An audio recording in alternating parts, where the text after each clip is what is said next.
Welcome to the meeting of Brant County Council for October the 8th, 2024. Attendance has been taken, noting that Councillor Chambers is not with us tonight and Councillor Miller is here with us until 7:30. That leaves us with a quorum, so we'll continue with the agenda.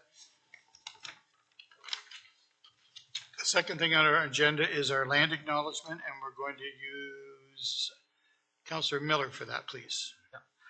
As we gather, we acknowledge that we meet on the lands and territory of the Mississaugas of the Credit First Nation, Six Nations of the Grand River, and the traditional territory of the Adirondack. We remind ourselves that the County of Brant is situated on lands that are full of rich Indigenous history and home to many First Nations, Inuit, and Métis people today. We recognize the significance of their contributions to the past, present, and future of this land. As a county, we have a shared responsibility for the stewardship of the land on which we live and work, and a commitment to the truth and reconciliation calls to action. We commit to continue learning, reflecting on our past, and working in allyship. Thanks, Councillor Miller. Takes us to number 3 on the agenda, which is the approval of the agenda. Does anyone have anything they want to add to the agenda?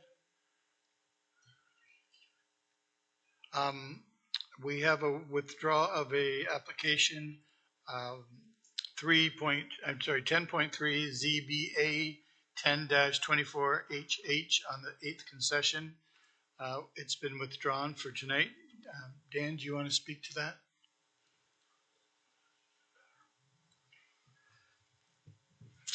Thank you, Mr. Mayor. The application's been not withdrawn, but pulled from the agenda this evening due to inadequate notice being provided to abutting property owners. Thank you. Anything else? Seeing none, Councillor Garneau. Thank you, Mr. Mayor. Moved by myself, seconded by Councillor Coleman, that the County of Brant Council agenda and addendum for October 8th, 2024 be approved. Everyone's clear? All those in favor? Opposed? Carried. Number 4 on the agenda is our declaration of pecuniary interests. If you have one, does anyone see one? If there isn't any, now, if you come across one, please let me be the first one to know. Delegations and petitions, we have a number of delegations tonight.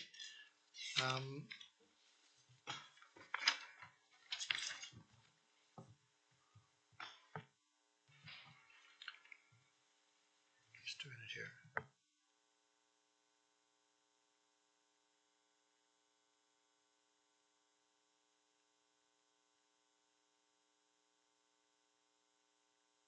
Okay, we'll leave the delegations. They'll speak when we get to that. Number 6 on the agenda is adoption of the minutes from the previous meeting, and we have none, and there's no meeting or no business arising from any of those meetings, and which takes us to number 8, which is a public hearing. Can I get someone to put it on the floor? Councillor Pearce, and seconded by Councillor McAlpine. Now we can speak to it. It's a public hearing under Section 11 of the Brant County Communications Tower Protocol. I now declare the meeting open. Kayla, if you want to speak. Thank you.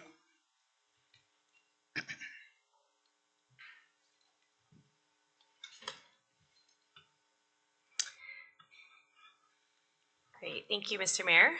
Tonight's presentation is for information purposes only, and it's for a proposed communication tower to be located at 182 Governors Road East from Cygnus Wireless on behalf of the agent, Sarah Taylor. The subject lands are designated and zoned agricultural and natural heritage in the County of Brant official plan and zoning bylaw. The lands subject to the tower are specifically zoned and designated as agricultural. The proposal seeks to install a 40-meter high self-supported communication tower within a 144 square meter fence compound, and it's to be located in the southwest corner of the lot. The agent has indicated that this proposal will support the enhanced coverage and capacity through the County of Brant, and specifically to residents in the area with high demand for signal and service for upcoming development as well within that area. I also understand that from this submission, after conducting field research, utilizing an existing tower in the area for co-location was not a viable option. In terms of the next steps, the agent will need to be hosting a public open house. So they have been working with county staff on that. It's anticipated to be held at the end of October. And then at a later date when the application is ready, it will come back to council for their recommendation. That concludes my presentation. I'm happy to answer any questions of the committee. Thanks, Kayla. Does council have any questions for Kayla regarding the tower? Councillor Miller? Just one, Mr. Mayor, through to Kayla. Kayla, this is for cell tower, cell phone only? Through the chair, we do have the agent on the line today. It's my understanding that is wireless, so cell phone and perhaps internet as well, but I will let them clarify. Are there any other questions to Kayla before I get the agent to speak to you? No? Thank you very much. I'll call on Sarah Taylor, agent, to present and maybe answer that question for Councillor Miller.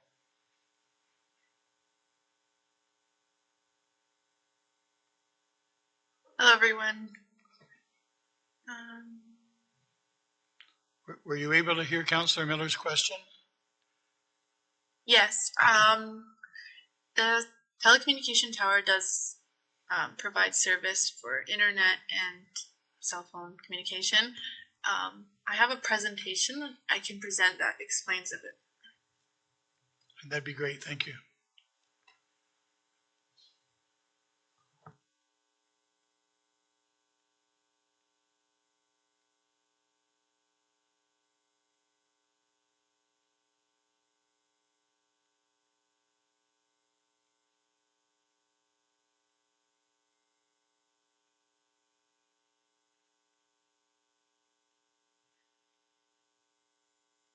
So, good evening, everyone. My name is Sarah Taylor, and I'm here with Lucas Cuff, and I'm a planning assistant working for Fontour International, representing Signum's interest in a proposed telecommunication tower at 182 Governors Road East. Fontour International is a planning consultancy company that specializes in telecommunication towers. We have been hired by Signum to oversee the planning process for this application. So Signum Wireless Towers Inc. is a third-party tower builder focusing on building towers without competition from other telecommunication companies. Many telecommunication towers allow for co-location, meaning that a number of carriers may locate their services on a single tower. And this allows for the reduction of tower proliferation, which means there'll be less towers across the area. On the screen here is a little visual depicting of what it looks like to have a co-located tower versus multiple towers. And now to give some background information on wireless networks. A wireless network can be thought of as a series of interconnected parts with base stations and antennas working together to create a network. When providing their service, these networks create coverage areas which provide telecommunication services. And when adequately placed, they provide continuous wireless services across an area. And on the screen, you can see a depiction of what a network looks like with a radius around an individual tower showing their coverage area. However, these networks are only service a fixed number of calls and data requests. If there's increased number of calls, for instance, the network's capacity is reduced to provide service to the closest signals. So to solve these problems and to provide adequate telecommunication services, these gaps need to be filled by constructing new telecommunication towers. So I'll now move on to why build a new tower and the location of the tower. Some purposes of wireless service networks include providing EMS, fire, police service reception, voice and data, internet service, internet streaming, and for business needs as an increasing number of people are working from home. To provide all these services, each carrier must have their own antenna equipment. The county also has the ability to place its emergency services antennas on these towers. In this application, Signum is proposing a 40-meter self-support telecommunication tower within the County of Brant the location of which you can see on the image at 182 Governors Road East in Paris, Ontario. Public consultation will begin October 11th and will be concluding November 11th. The public meeting will be taking place on October 29th. Telecommunication towers are federally regulated by Innovation, Science and Economic Development Canada, also known as ISED, and we have followed the county's already established communication tower protocol for the planning process. It is the county's decision whether they provide concurrence confirming that we have consulted with the county for this telecommunication tower, and the final approval authority is Innovation, Science and Economic Development Canada. The map on this slide demonstrates the existing telecommunication tower infrastructure within the area of the proposed tower, with the closest tower being approximately 3.9 kilometers southeast of the proposed tower, which is a 40-meter Freedom Mobile Tower, and it's located at 9 Bonheur Court on Brantford. These are pictures of the public consultation physical mail-out brochure that was sent to 32 properties within the county's set radius for public consultation, which is 500 meters. And this was the ad placed in the newspaper today in the Brantford Expositor. And in this picture, you can see a photo simulation completed from Governors Road, which is approximately 300 meters from the road looking southeast towards the tower.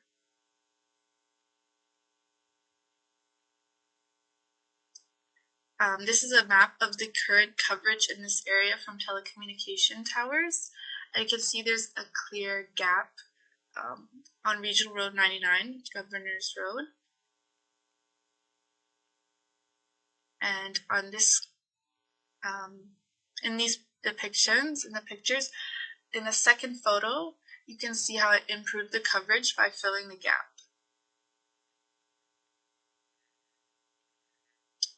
So now I will discuss Safety Code 6 and what it is.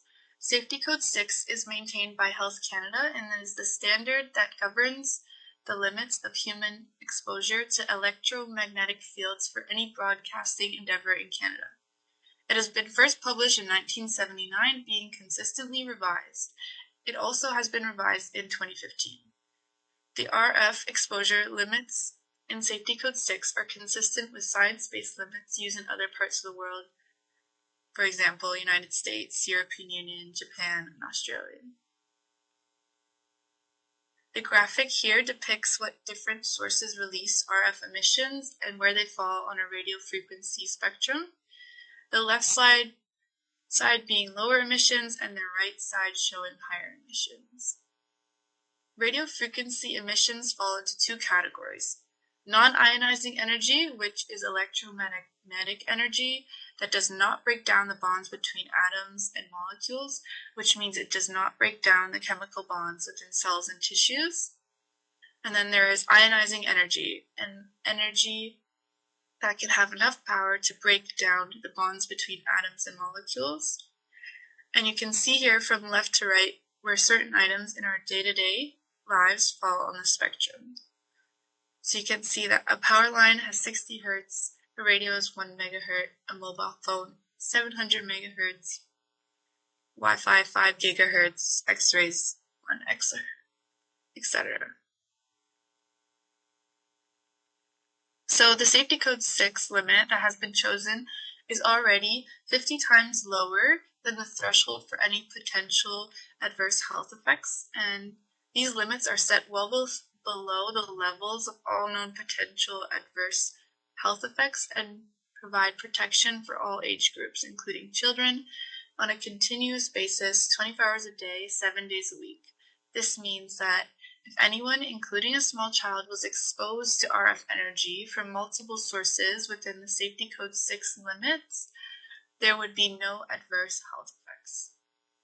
Telecommunication equipment on towers emits only a fraction of what Safety Code 6 limit is so falls even lower than the threshold for potential adverse health effects. And if you have any more questions about Safety Code 6, they can be directed to Health Canada with their contact information provided here. So the public consultation period again will begin October the 11th and end on November the 11th. Within that time, we will be holding a public meeting on October the 29th. Wireless service in the County of Brant needs upgrading to serve current and future needs, and this one tower will be able to accommodate up to 3 carriers, preventing tower proliferation in the County of Brant. And thank you for listening, and we would be happy to answer any of your questions. Thank you. Thank you for the presentation. Council, do you have any questions to the presenter? Councillor Miller? Thank you, Mr. Mayor. Just a quick question to Ms. Taylor since she's here. The transmitters that go on these towers, do you know are they battery backup? And if they are, how long are they good for? And I'm only asking that because the hurricanes in the south, they lost roads, they lost water, they lost communication. And I wonder if we lost the grid, would we still have communication for a while?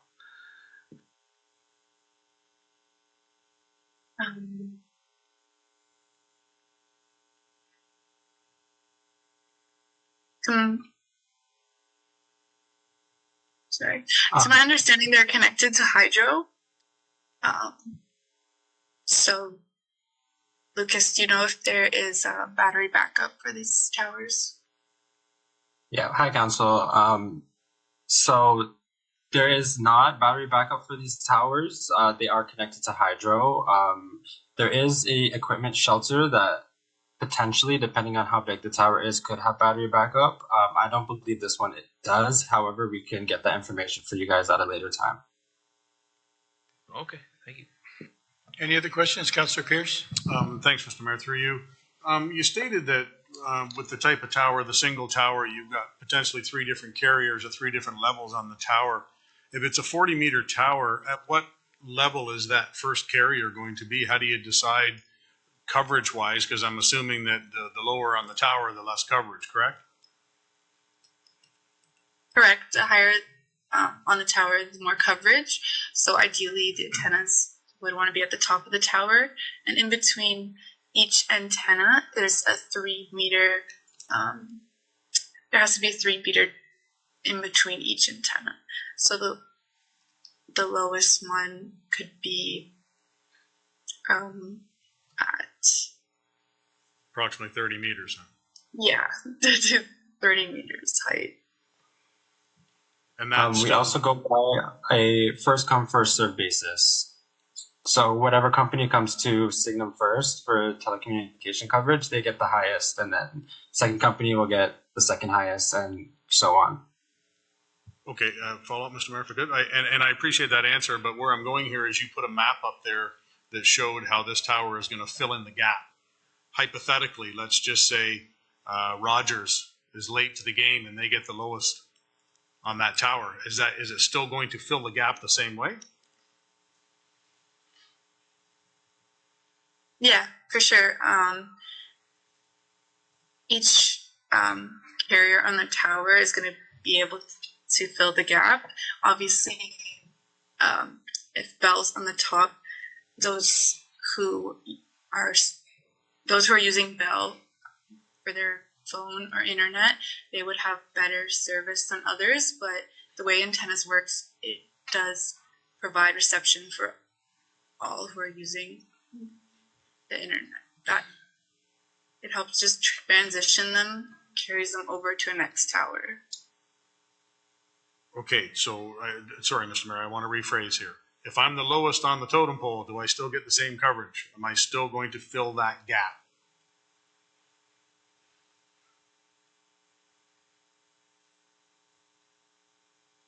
Through you, Mr. Mayor, it will be filled that gap. You'll still receive service. Okay, thank you. Any other questions from council? Seeing none, I have one. So you would build these towers then without providers in mind? You would just build them and then wait for someone to want them? Is that how you do it? Or do you have your people in place before you construct it? Through you, Mr. Mayor, that is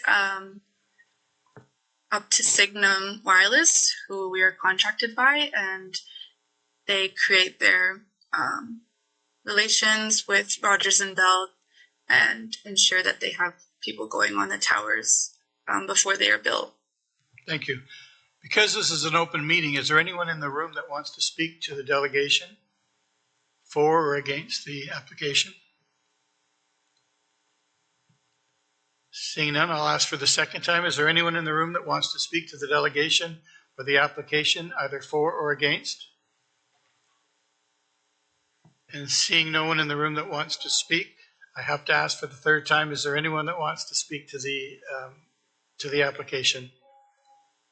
Seeing none, I'll call the public part of the meeting closed. And if there's no other questions from council, it's on the floor. If there's a recommendation to just receive his information, it's on the floor. All those in favor? Opposed? Carried? Councillor McAlpine, did you have a question? No, you're okay. It takes us to number 9 on the agenda, which is another public hearing, which is 24DN 1024 Rest Acres Road. Dan's going to speak to that again. Can I get someone to put it on the floor for me, please? Councillor Miller and Councillor Bell. It's on the floor. It's been seconded. Dan, if you'd like to just tell us a little bit about the application, please.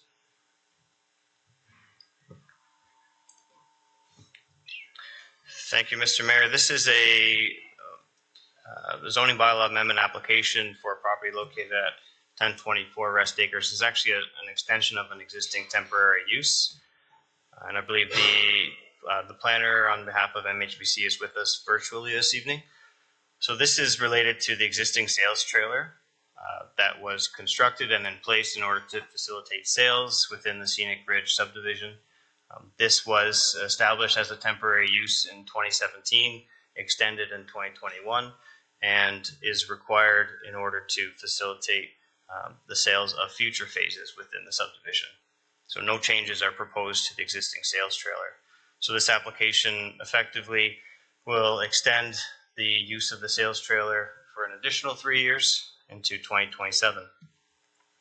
This application has been circulated for public feedback and is being presented for information purposes only.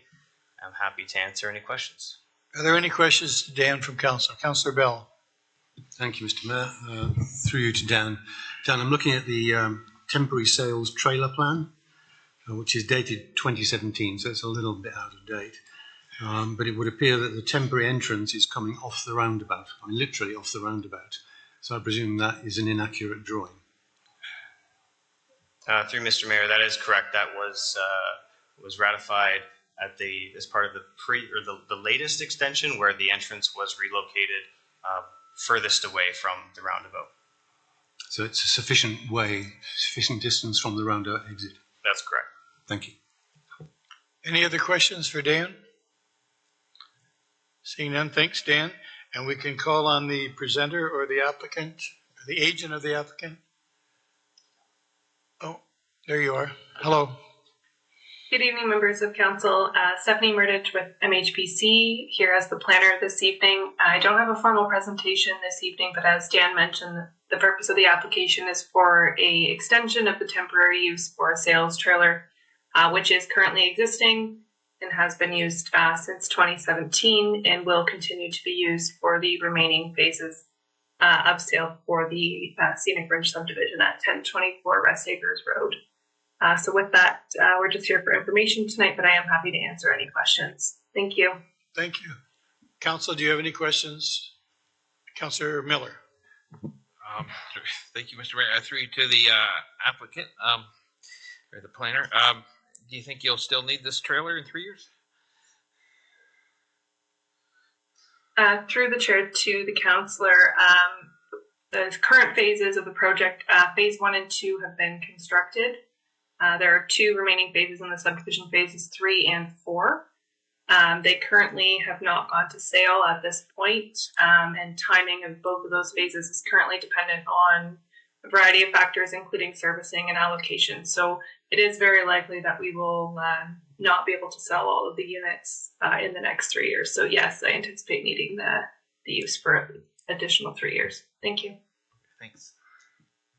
Any other questions? Because this is an open meeting, is there anyone in the room that wants to speak to this application? Asking the second time, does anyone in the room want to speak to this application? And then for the third time, does anyone in the room want to speak to this application? Seeing none, we'll close the public meeting part of this application. And it's on the floor. It's been seconded. It's for information only. Call the vote. All those in favor? Opposed? Okay.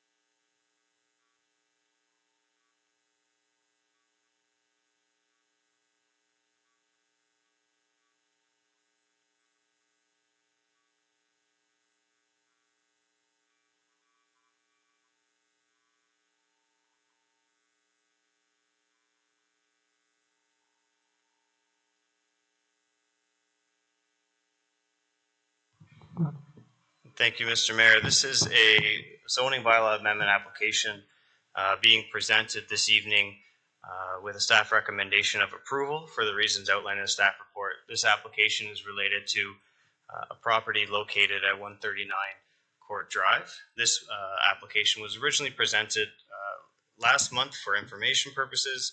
As I mentioned, being presented for recommendation, looking for a decision from council this evening. So this is a vacant block within the Simply Grant 2 subdivision. The application proposes to modify existing standards of the zoning in order to permit additional development on the block. The existing zoning currently permits, the existing zoning, which was established in 2014, currently permits a maximum number of units of 104, and that 104 was based on the maximum number of units permitted under our current official plan. And then most notably, the height maximum for the building was permitted, or is currently permitted, at 12 stories. The application this evening proposes to remove the maximum number of units, and this is reflects our policies within our draft approved official plan. So the applicants this evening are requesting that their application be reviewed under the draft approved official plan policies. So the number of units permitted within the draft approved official plan has a minimum of 50 units per hectare. So this application is looking to go above and beyond the 50 units per hectare. The maximum height also being reduced from 12 stories to 8 stories. And this is reflective of the site plan control application that is already approved, which permits an 8-story building with that maximum 104 units. So any additional development on this parcel beyond the already site plan approved 8-story, 104 units will require an amendment to the site plan with a technical review to review the general function, traffic, parking, lighting, servicing, etc. So to be clear, the existing zoning currently permits a 12-story building with a maximum of 104 units. And what is site plan approved demonstrates, or has demonstrated, zoning compliance and fits within the existing permissions. And the concept plan that I will get to, I believe on the next slide or slide coming up, will demonstrate one scenario that implements the zoning that they're proposing. So as part of the public consultation, we did receive a number of letters and emails, which have been included in council agenda with, I believe, a petition as well. And the public comments received capture concerns related to traffic, parking, infrastructure, school capacity, housing types, crime, safety, building height, privacy, type of ownership, and density. And I do believe there are some registered delegates to speak this evening. So as I mentioned, the application is being assessed at the request of the applicants, being assessed under the draft approved official plan. And the Planning Act does allow for a bylaw to be passed by council based on a draft approved official plan. And so council is permitted to pass or make a decision. And it's important to note that the decision or the bylaw would not come into effect until the new official plan comes into effect.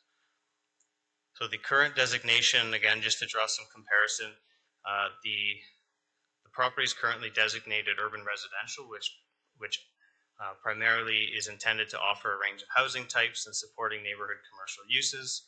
The high density residential, which is in our current official plan, anything above 4 stories, establishes a maximum 100 units per hectare on that parcel, which provides you a bit of background on where the 104 maximum unit count comes from. The draft approved official plan has a designation of neighborhoods, and this also includes a full range and mix of housing options and gets into a little bit more detail, looking for a range in tenure or ownership type, size, density, overall design, and generally including residential uses in low and mid-rise development and supporting neighborhood commercial uses.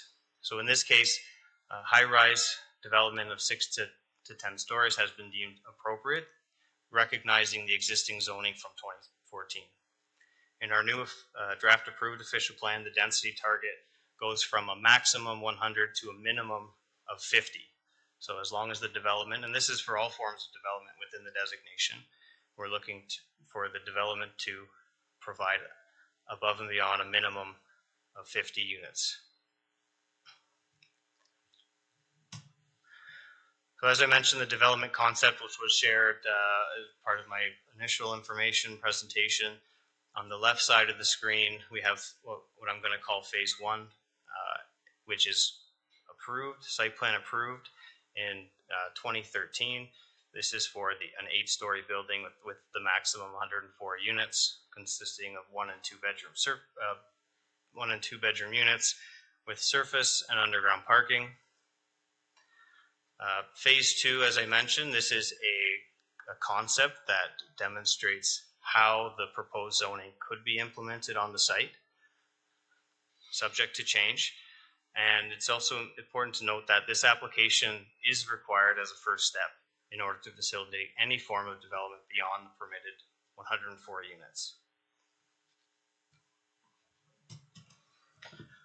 So this graphic was included in the planning justification report provided by the planner from MHBC, Emily, who's with us this evening.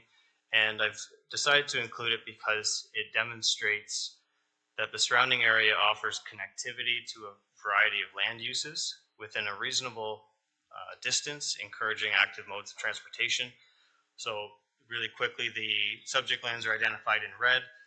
The first dashed ring is approximately 400-meter radius, and then we go 18, and then 800 meters, and then 1,200 meters. And we can identify through the legend and the colors that there are a wide range of amenities and services, including parks and open space, commercial areas, within a reasonable distance to this site. It's also important to note that this image and this graphic was generated based on existing development conditions, which means there is still a lot of land within this area that is yet to be developed, which includes additional residential, additional commercial, and these will in turn add to the amenities offered within this area. This graphic also demonstrates that that compact development will allow for efficient planning of future transit opportunities, and that the Rest Acres Road does provide direct access to the 403. So the staff recommendation is as follows. Again, recommending approval of this application, ZBA 1824 DN, which proposes to modify the existing high-density residential provisions as outlined in the draft amending bylaw in order to facilitate further intensification of the subject lands. The reason for the approval are as follows. The application promotes efficient compact development and land use patterns within a settlement area utilizing existing infrastructure. The application contributes to a range of housing types, sizes, and tenure with increased accessibility for both market affordability and barrier-free access. And the application is centrally located within close proximity to a mix of land uses supporting the achievement of complete communities. It's also been determined that the application conforms to the policies of the draft approved official plan and is in keeping with the intent of the zoning bylaw. The application also conforms to policies of the growth plan and for the greater Golden Horseshoe and is consistent with policies of the provincial policy statement. In terms of process, so information meeting was held last month. Tonight, again, staff recommendation with the staff report's been presented, and we are looking for a council decision. If the application is approved, the next step would be the site plan control process, where the applicants would provide a number of technical studies for staff's review, and following site plan approval, the application or the developers would be building permit eligible and would be permitted to apply for those permits in order to construct. That concludes my presentation. I'm happy to answer any questions. Thank you, Dan. Does council have any questions for Dan? Councilor Kyle, you're first. Thanks, Mr. Mayor. Through you to Dan. Dan, one of the concerns I have with this is with respect to schools, which many of the folks who have reached out have also indicated. So that's one thing I looked for in the report was the comments from either of the school boards, and I noted that there was none provided. I'm under the understanding that they're technically obligated to be providing comments now, so just wondering if you could speak to that. Thank you. Great question through the Mr. Mayor. I did follow up with the school board and I did receive a response. The response was typical of what we would receive for an application in a location that does have capacity issues at existing schools, and it would be to include wording in agreements as appropriate that notify future residents who would utilize or who would need schools within the area that there are capacity issues, and that their children, if they were to require the elementary school services, that they may not be able to attend the schools and they may require busing out of town. So it's more of an advisory warning clause that would be required of us or requested of us to include for future residents, and staff would do our job to include those where necessary. Councillor Howe is your next. Thank you, Mr. Mayor. Through you to Dan. I'm still trying to wrap my head around a little bit the density issue and the numbers. I've got a couple questions. I know you've taken great steps to try and explain this, but I still have some questions. In the new draft official plan, the density target is a minimum of 50 units or people, and a maximum of 100 per hectare. Because I'm reading, I'll follow up. I'm reading the very end sentence of that paragraph is where density is identified and required as a minimum target of 50 residents with a T and jobs per gross hectare. And where I'm going with this, I'm trying to determine with the original proposal that's already approved of 104 dwellings.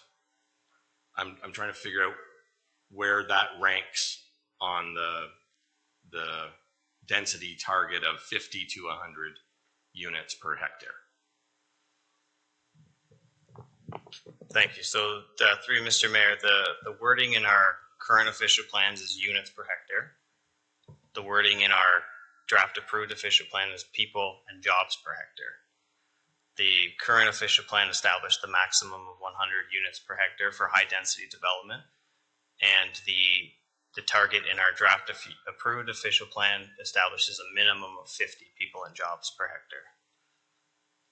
So the one plan talks about units, the newer plan talks about people per hectare. Correct. And if, for this particular property, if there's 104 units proposed, where does that fit on the scale between 50 and 100?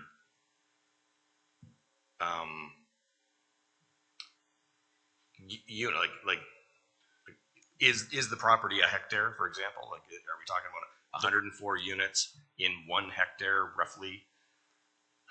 Through Mr. Mayor, the property is approximately 1 hectare. Okay, so that would mean if it's a combination of one and 2 bedroom units, and there's assumedly 2 people per unit, you're talking about over 200 people, not units, residents with a T, per hectare. When the goal within our new official plan is between 50 and 100. Am I doing the math right, or am I missing? Minimum 50. Minimum. Okay, so the minimum is 50 residents per hectare. This is delivering at least 200. Correct. That's the old plan, or like the old proposal. Correct? Correct. Thanks. I think before I go to Councillor Bell, could I go to staff for clarification? Do you have anything to add? No, Dan's correct. The numbers are right. Yeah, right now 104 units, you'd be running around 200 or somewhat, over 200 people, depending on people per unit calculations. Yeah, so the numbers crunched out correctly. Councillor Bell? Thank you, Mr. Mayor. Through you to Dan. Dan, does this application comply with our current official plan? Through Mr. Mayor, yes, it does. Can you explain that? Because I would understand that this would generate 257 units when our current official plan and the zoning bylaw associated with it would limit us to 104.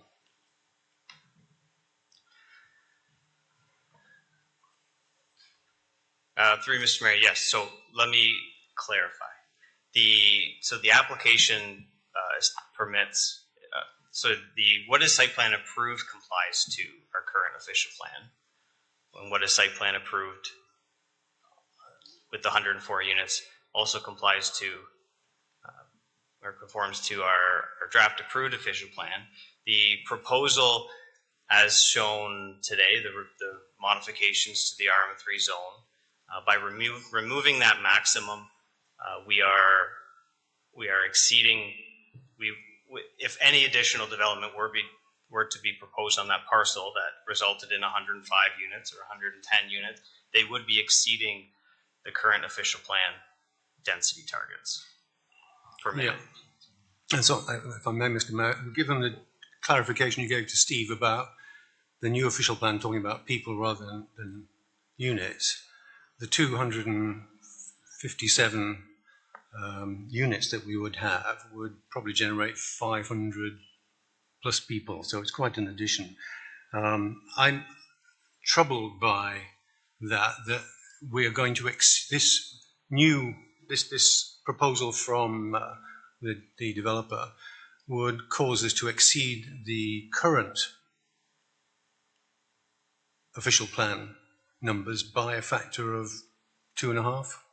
Is that correct? Correct. And if I, just for the benefit of people in the audience and people listening, on our webpage, which talks about the new official plan, it does say that the new official plan is not approved at this time and is not in force or effect until the county receives the minister's decision. So, can you explain why we would want to evaluate an application on an official plan that is not approved when in fact, if we've evaluated against the official plan that is approved, it's non-compliant? Absolutely. Through the mayor, I'm going to call in a friend. Brandon is with our policy team, has been very involved in our new official plan process and adjusting, the density targets, for example, to match what the province direction is. So I will let Brandon provide some insight. Thank you, Dan. Good evening, everyone, and through the mayor. So the way this works kind of in our limbo period between these two plans, the Planning Act, which governs all of this, allows for individuals to leverage the policies of the new plan, even when it's not in force and effect. So it allows you to, because council has made that decision that the plan is at a high level going to come into force and effect, and it's waiting with the province, the Planning Act looks at that as a transition period. So it's allowing us to acknowledge that decision has been made already at the discretion of the applicant making that application, and with the impetus that there's a possibility that if certain parts of the plan aren't approved, then that bylaw would never come into effect. So it's really just a transitional thing because council has made that decision with the new plan. Where we run into a bit of an issue with that is, from a high level policy perspective, is one of the key things you need to do with an official plan is implement it. So zoning bylaw implements that. Our zoning bylaw, as it sits, implements our old plan. So that's where we start to bump heads with the new implementation and the old implementation. So that's why there seems to be kind of that contrast between what should be or is going to be approved and what is sitting under the kind of framework of our OP. So we're in this weird limbo period, essentially, which doesn't make it easy for decision making that way. But the idea is that the decision's been made at a high level for the OP direction, and then the implementation is able to be made in advance of the province approving the OP. If I may, Mr. Mayor. Just quoting from Dan's report, he said it's in his professional planning opinion that the proposed amendments meet the intent and is in compliance with all other applicable policies outlined in the current County of Brant zoning bylaw 6116. Does 6116 say you can go to 257 units, or does it say you can go to 104? So you can amend 6116. No, sorry, but what does that, this says here? Plan. Zoning bylaw is deemed to conform with an official plan when an amendment is passed. So that again is a bit of a policy conundrum because sometimes there are zoning bylaw amendments that can pass it maybe seem like they do not conform to a plan. So when we're looking at two different plans with two different frameworks and we have one zoning bylaw to implement, try and implement both, there will be that kind of push and pull between what seems like it is properly being amended and what seems like it is maybe not being properly implemented. So at a high level, I guess what I'll say is that the way the law looks at it is that it would be deemed to conform with both plans. If it was amended? Yes. But not now? Thank you. Councillor Pierce. Thanks, Mr. Mayor. Through you. A couple of my questions have been answered, but I'm struggling with this, even though it states in here that it allows council to make a decision or to make decisions based on the draft OP, which is not approved by the provinces yet, and full known that if the province comes back and makes any changes to it, that those changes would be reflected on the developer of that property as opposed to council. And it's been stated here tonight that the word conundrums come up a couple times. We've got two plans, we've got two frameworks, we've got one zoning, we've got one OP that's approved, we got one OP that's in draft. I'm having a tough time wrapping my head around how we could approve something based on a plan that technically is not approved. What is been put forth to us does not comply with the current approved plan. I'm trying to, again, the leverage on this, does it just simply open up any possibilities within the draft OP for a municipality to go, well, okay, yep, we think this is going to be approved, so we're going to, you know, even though, you know, we sent in this, as we know, you know, it's we talk about a limbo period here. It's been with the province for like what, almost 2 years now. So who knows what's going to happen with this? This could be another 2 years before this is approved. I can't back something. I'm trying to understand how we could back something that's based on an OP that's not approved. I'm struggling with this. I'm not sure how we could do that. And I don't know if anybody has an answer. Thank you. Call on staff, Mr. Vink. To the mayor, to the councillor, I understand it's a little bit of, it's putting the planning world in a legal mumbo jumbo, unfortunately, to some. It's not an easy process to understand, but as Brandon mentioned, the Planning Act gives us the opportunity to deal with transitions.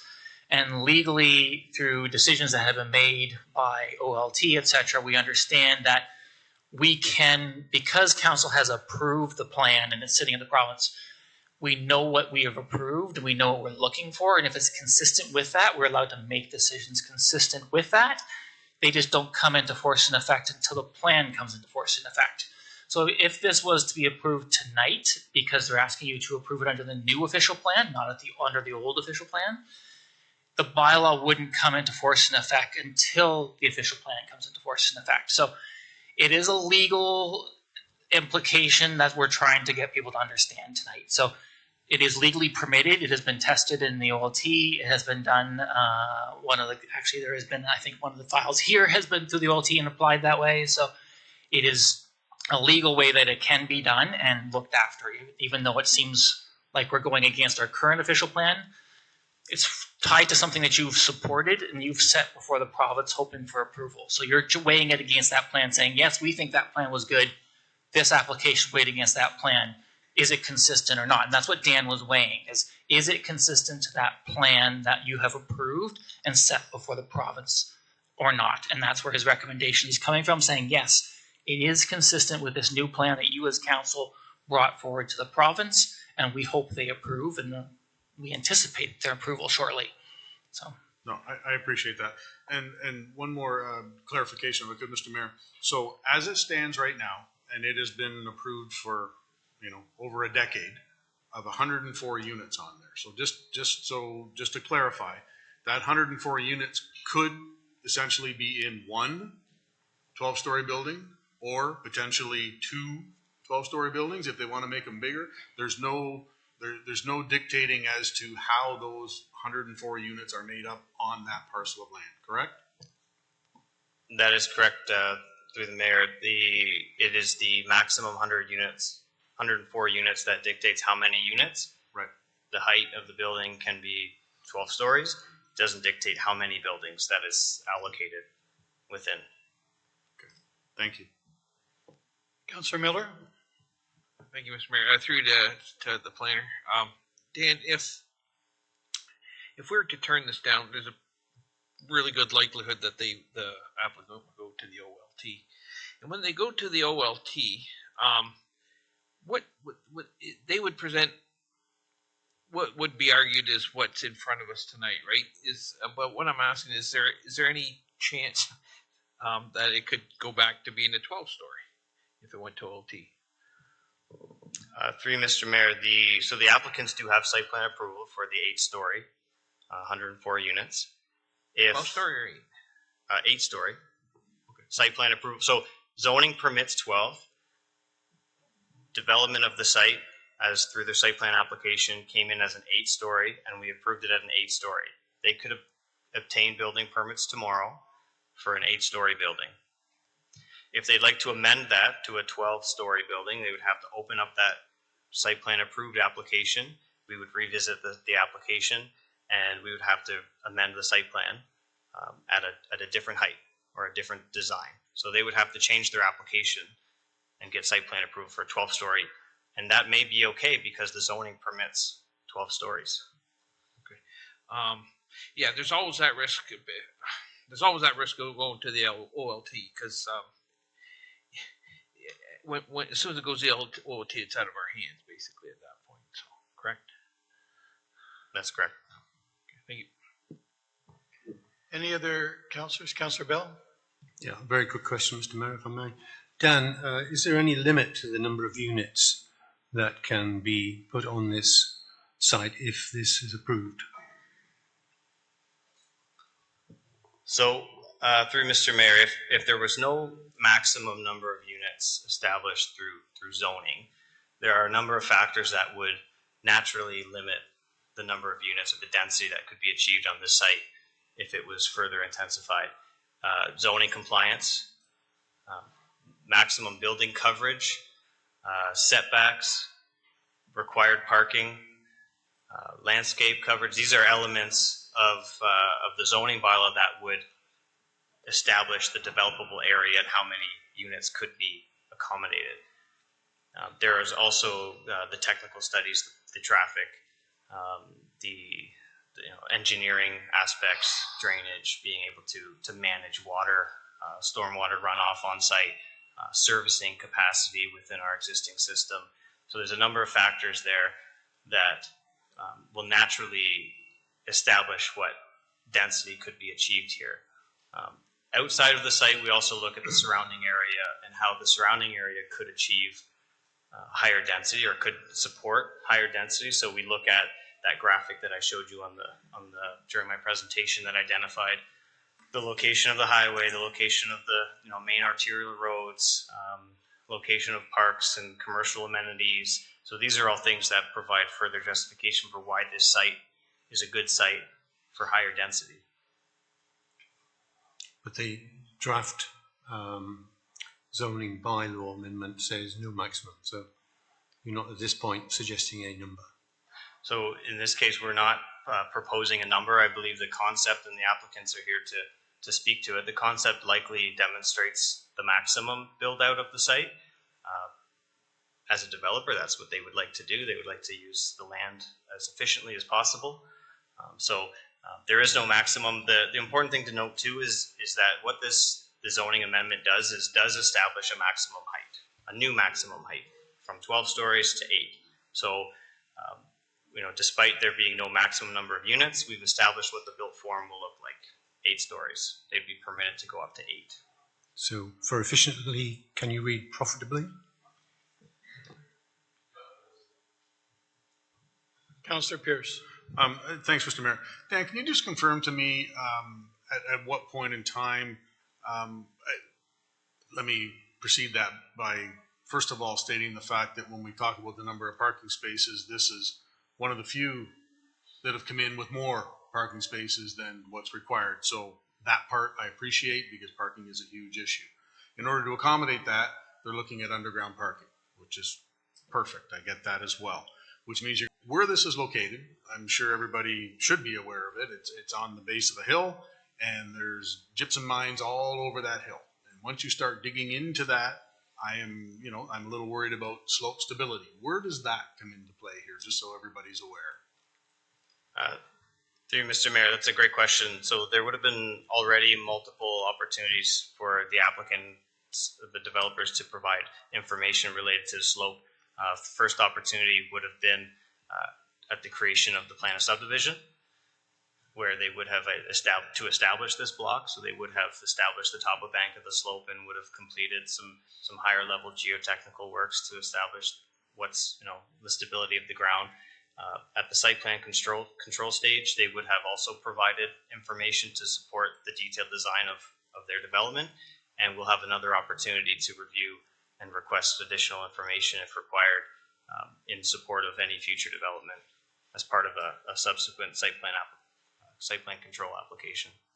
Okay. Sorry for clarification, Mr. Mayor. So we would have the opportunity to say we require this, or the developer would have the opportunity to maybe do it? County staff would have the opportunity to establish what the requirements of their site plan application are. Okay, thank you. Are there any other questions from council to staff? Seeing none, I have the same concerns about the stability of the slope. We talked about it a little earlier in another meeting, and this has been on the shelf for over 10 years. And I think that that's why we get tested for things along our life, because things keep changing and changing and changing. And I'm not sure that the stability of that slope is the same as it was over 10 years ago. So I would hope that we could give direction, or staff could give direction to redo some of the things that were done 10 years ago, because we all know that when you remove trees and you do things to properties, the stability isn't there anymore. Or that there's a danger factor of underground parking. We talked about it for another building we're doing in the county of Brant, and how it just isn't suitable sometimes. So I do have concerns about that, and I would hope that they would revisit things like that when it gets closer to the time if this is going to go through. Any other questions? Seeing none, thanks, Dan, and I'm going to call on Emily to come up. Now, I'm going to ask you to be very respectful. Emily is here to present on behalf of the developer, but she is an independent person coming here to do a job, and I hope that we're very respectful of her and what she has to bring to us, because everyone has a job to do, and this is hers tonight. So, welcome, Emily. Good evening, and thank you, Mayor Bailey, and good evening, members of council. My name is Emily Elliott. I'm a partner with MHBC, and we are the applicants with respect to this zoning bylaw amendment application for 139 Court Drive. I'm here tonight to support staff's recommendation to approve this application. I'd like to thank Dan for his thorough presentation this evening.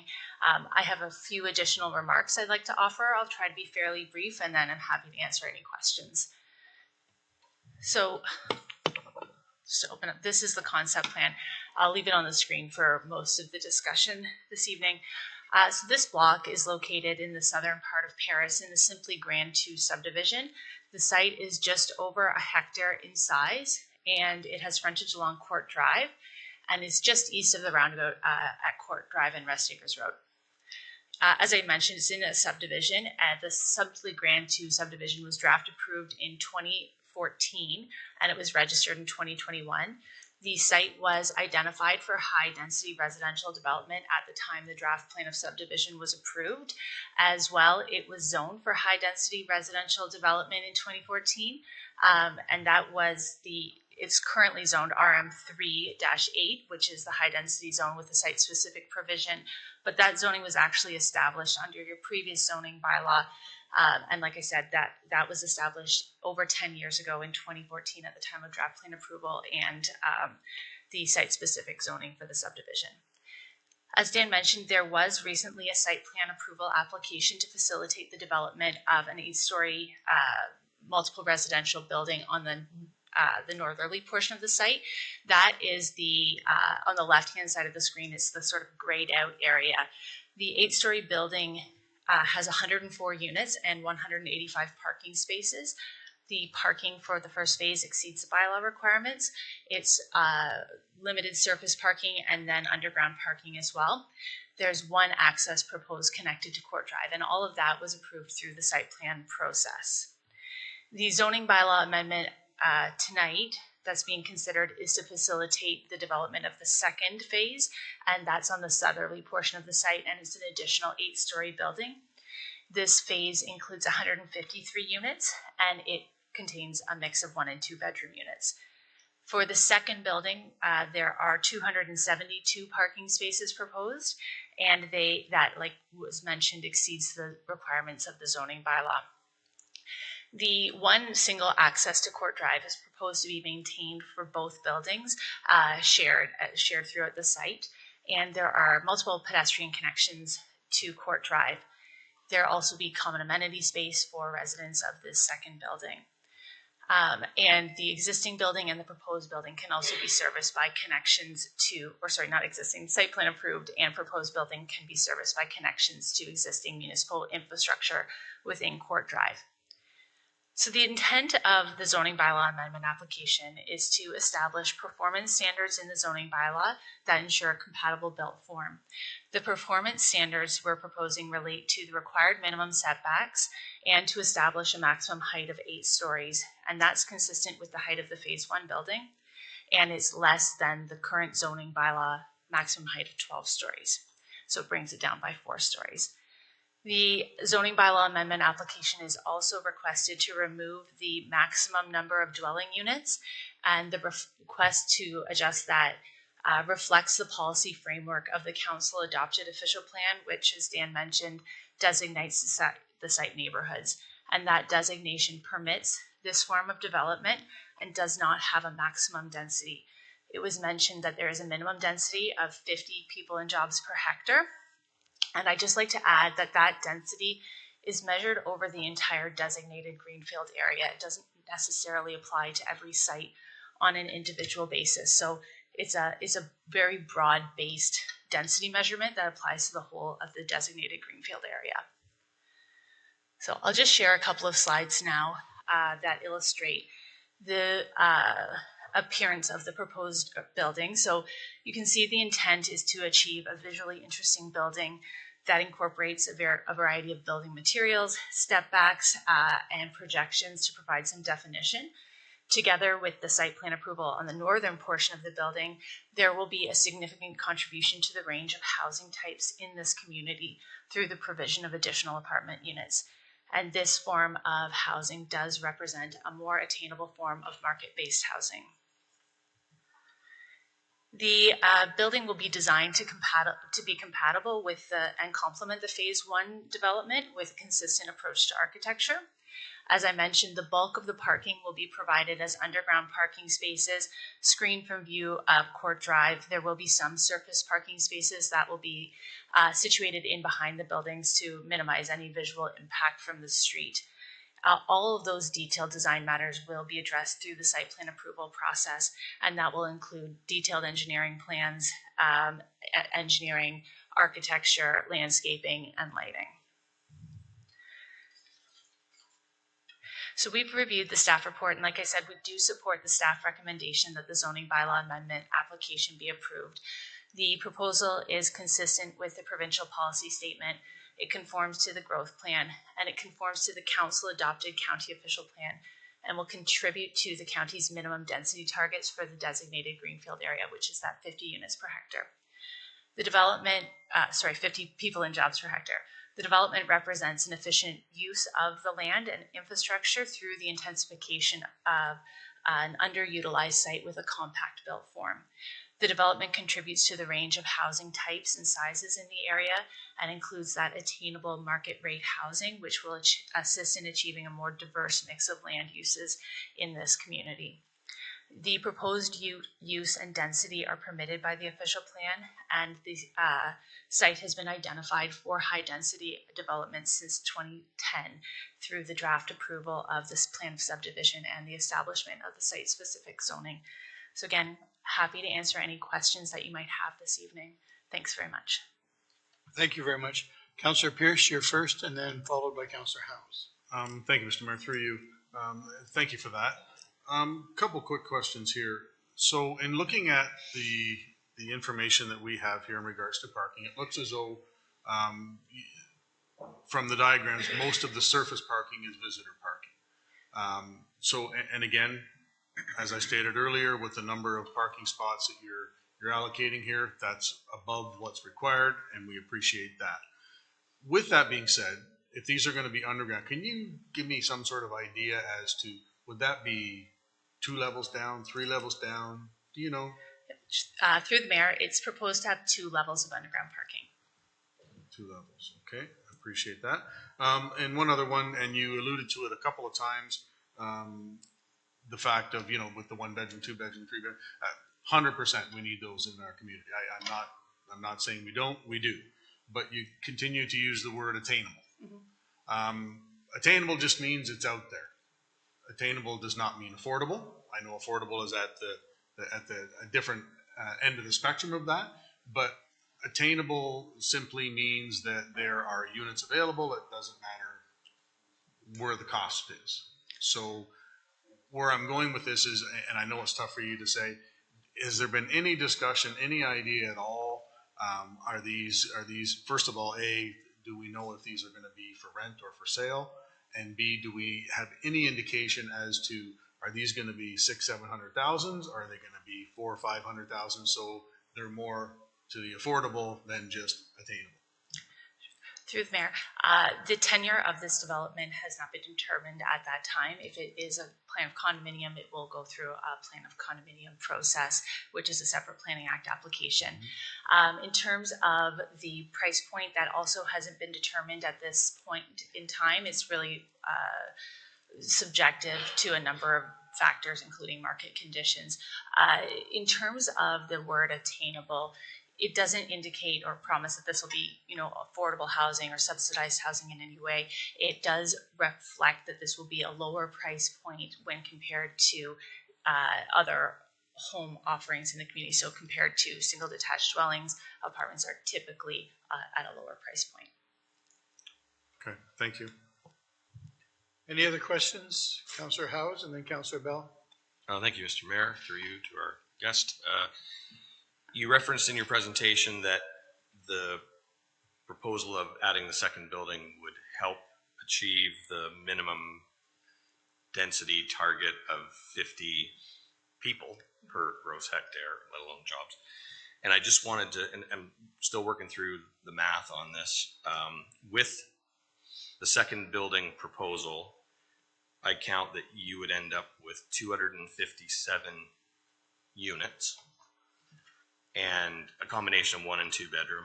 And as Councillor Pierce acknowledged, we do need both of those. But with 257 units, would it be safe for me to say that's at least 500 people, and which I calculate as being hitting the minimum target of 50 people per hectare times 10? Through the mayor, in our planning justification report, we did calculate the approximate number of people per hectare, and it was around 360. And that's based on anticipated number of residents per unit, and that's all set out in the development charges background studies. I won't go into the details of how we come up with this calculation, but it's a pretty standard calculation. When we talk about the density target for the designated greenfield area, that applies to the designated greenfield area as a whole, and it's an average calculated over that area. So we're contributing, the density target is 50 people and job for the designated greenfield area, and this contributes to that overall target. It's not measured on a site-by-site basis. Thank you. Councillor Bell. Yeah, thank you, Mr. Mayor. Through you to Emily, thank you for your input. You talked about price points and not really knowing them, but there are similar developments by this developer elsewhere. What would they charge for a 1-bedroom apartment, whether it's to buy or to rent? If I took Binbrook as an example. And through the mayor, the price point of a development application is not a planning consideration typically, so I don't have that information. Well, maybe could I ask that through you that Lozani let us know, because it's something that is of interest to our residents. If you're trying to sell a product that will be attractive to people here in our community, I think they'd rather be interested in knowing approximately what price you'd be asking for it, whether it's for rental or for purchase.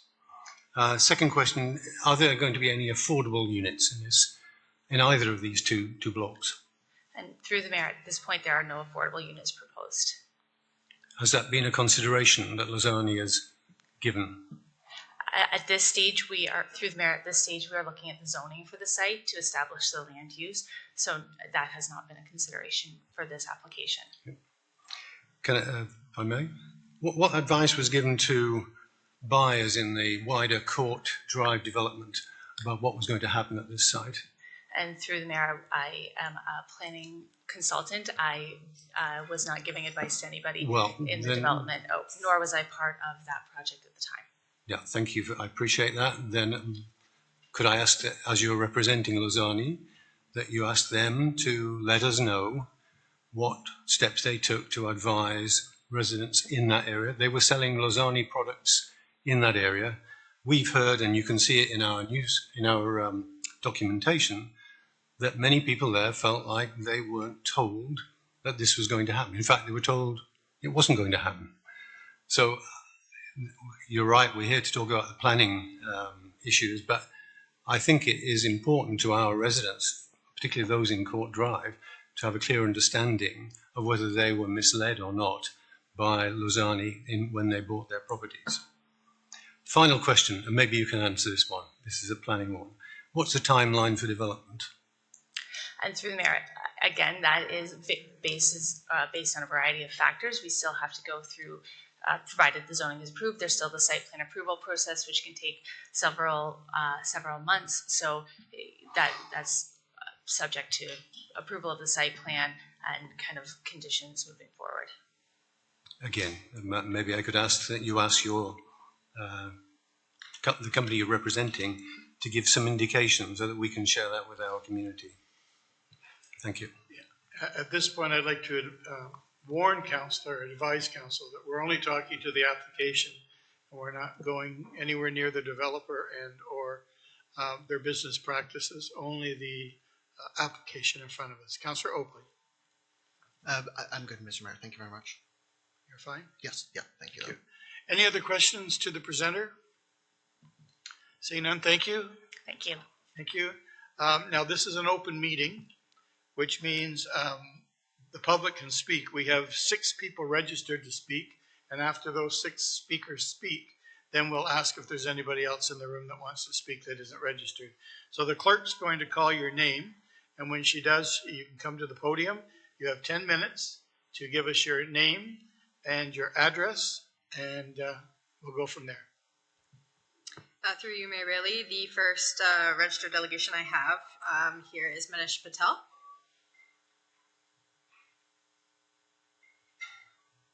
Going a second time, Manish Patel. I don't see him on Zoom. So the next set I have is Pavinder Tut and Nakal Sharma.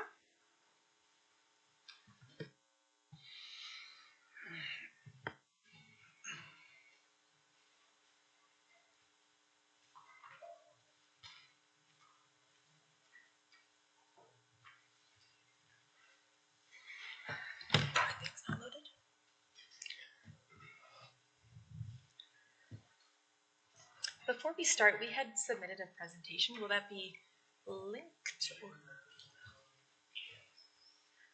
Oops, that's wrong one. Sorry. So that the people watching can hear you too. I'll just do the slideshow.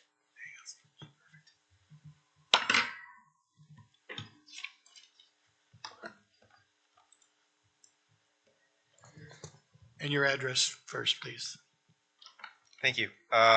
Good evening, everyone. Elected officials, respected council members, and Honorable Mr. Mayor. My name is Achal Sharma, and I have with me my wife, Pavinder Tut.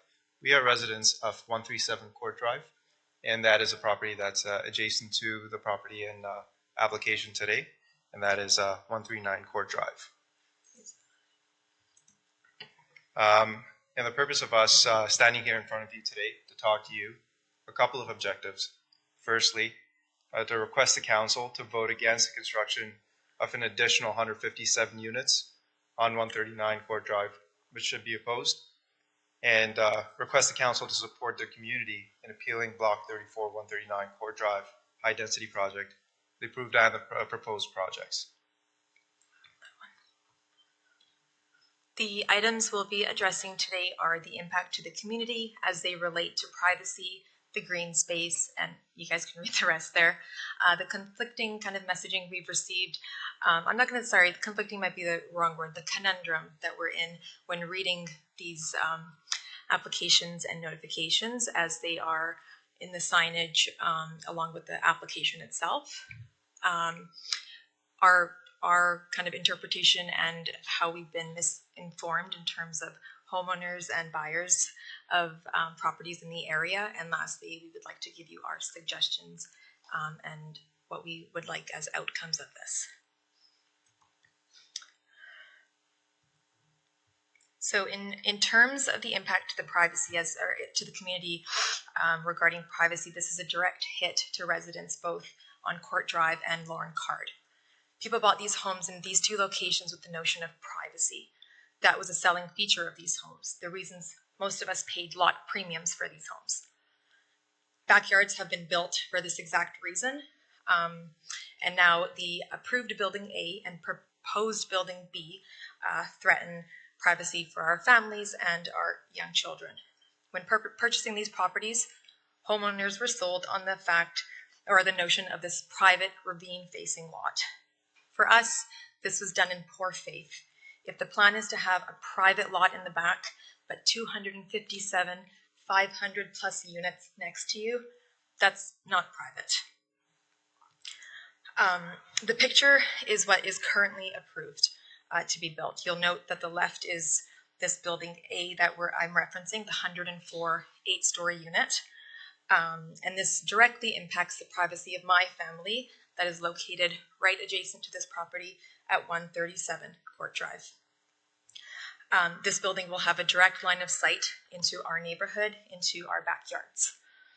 To the right, this is the approved green space of Block 34, which is small to see, but it says landscaped area. This picture is going to show up a few times because we had trouble understanding this, and as we've gone through this presentation, we've brought it up multiple times to kind of highlight this for different reasons. So as has been previously shown, this is what is proposed. So this second picture is what this amendment is all about, this building B, a completely additional structure with a potential of no cap on units. These units will directly look over into our friends' lots here in the Lauren Card neighborhood, again, directly impacting their privacy. And that is what we were trying to show with this image. It's basically a Google capture of the area where they're anticipating the one approved of the second proposed building as well. This is a direct line of sight for the Lauren Card Avenue, the homes over there, and the Court Drive homes. As you can see, direct line of sight for the backyards of those purchased homes that were promised a ravine lot and privacy, which clearly, as per this image, would be compromised. So our layman understanding of what is currently approved here is one building, eight stories, 104 units, and this fabulous green space. The approval to the amendment effectively removes all of this green space. In my opinion, this change has not been accurately depicted. This amendment literally results in the removal of this green space, and if anybody's a fan of that band, we'll pave paradise and put up a parking lot. Additionally, I also feel what is very relevant, what was a formative part of my childhood growing up, was playing hockey on the street, as I'm sure a lot of you could relate to it as well. Not just hockey, basketball, riding your bikes on the street. We've got a bunch of those kids in our street as well. We can see it on a day-to-day basis, as a matter of fact. I'm sure if you were to drive early today in the evening, you see much the same. The issue, however, is if you bring those buildings in, that exact vision gets compromised. The vision of growing your family in that neighborhood gets compromised. And that is something that we are deeply impacted by as well. To speak additionally to the character of the community, currently what is approved, or what is built, I should say, are homes that are at a certain level, 2 stories, 2.5 stories. The lot that is at the corner of Rest Acres and Court Drive, which does not belong to the builder in question, is currently approved for a 2 to 2.5 story building. Now, what's being proposed for in between is these 8 to 12 story buildings. Again, I ask you, how does this play into the character of this neighborhood and this community?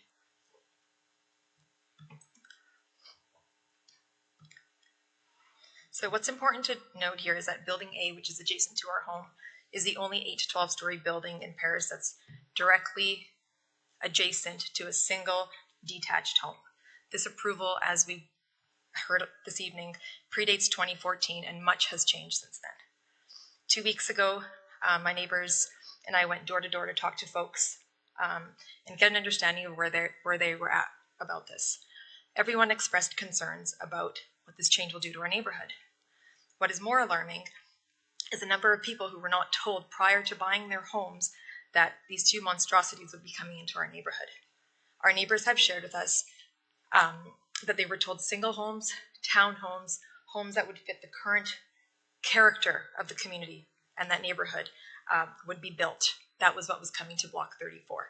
This is exactly what my husband and I were told. We're going to speak to this a little bit later, but the clear facts are, had we been provided the information we have today, we would not have purchased this home on Court Drive.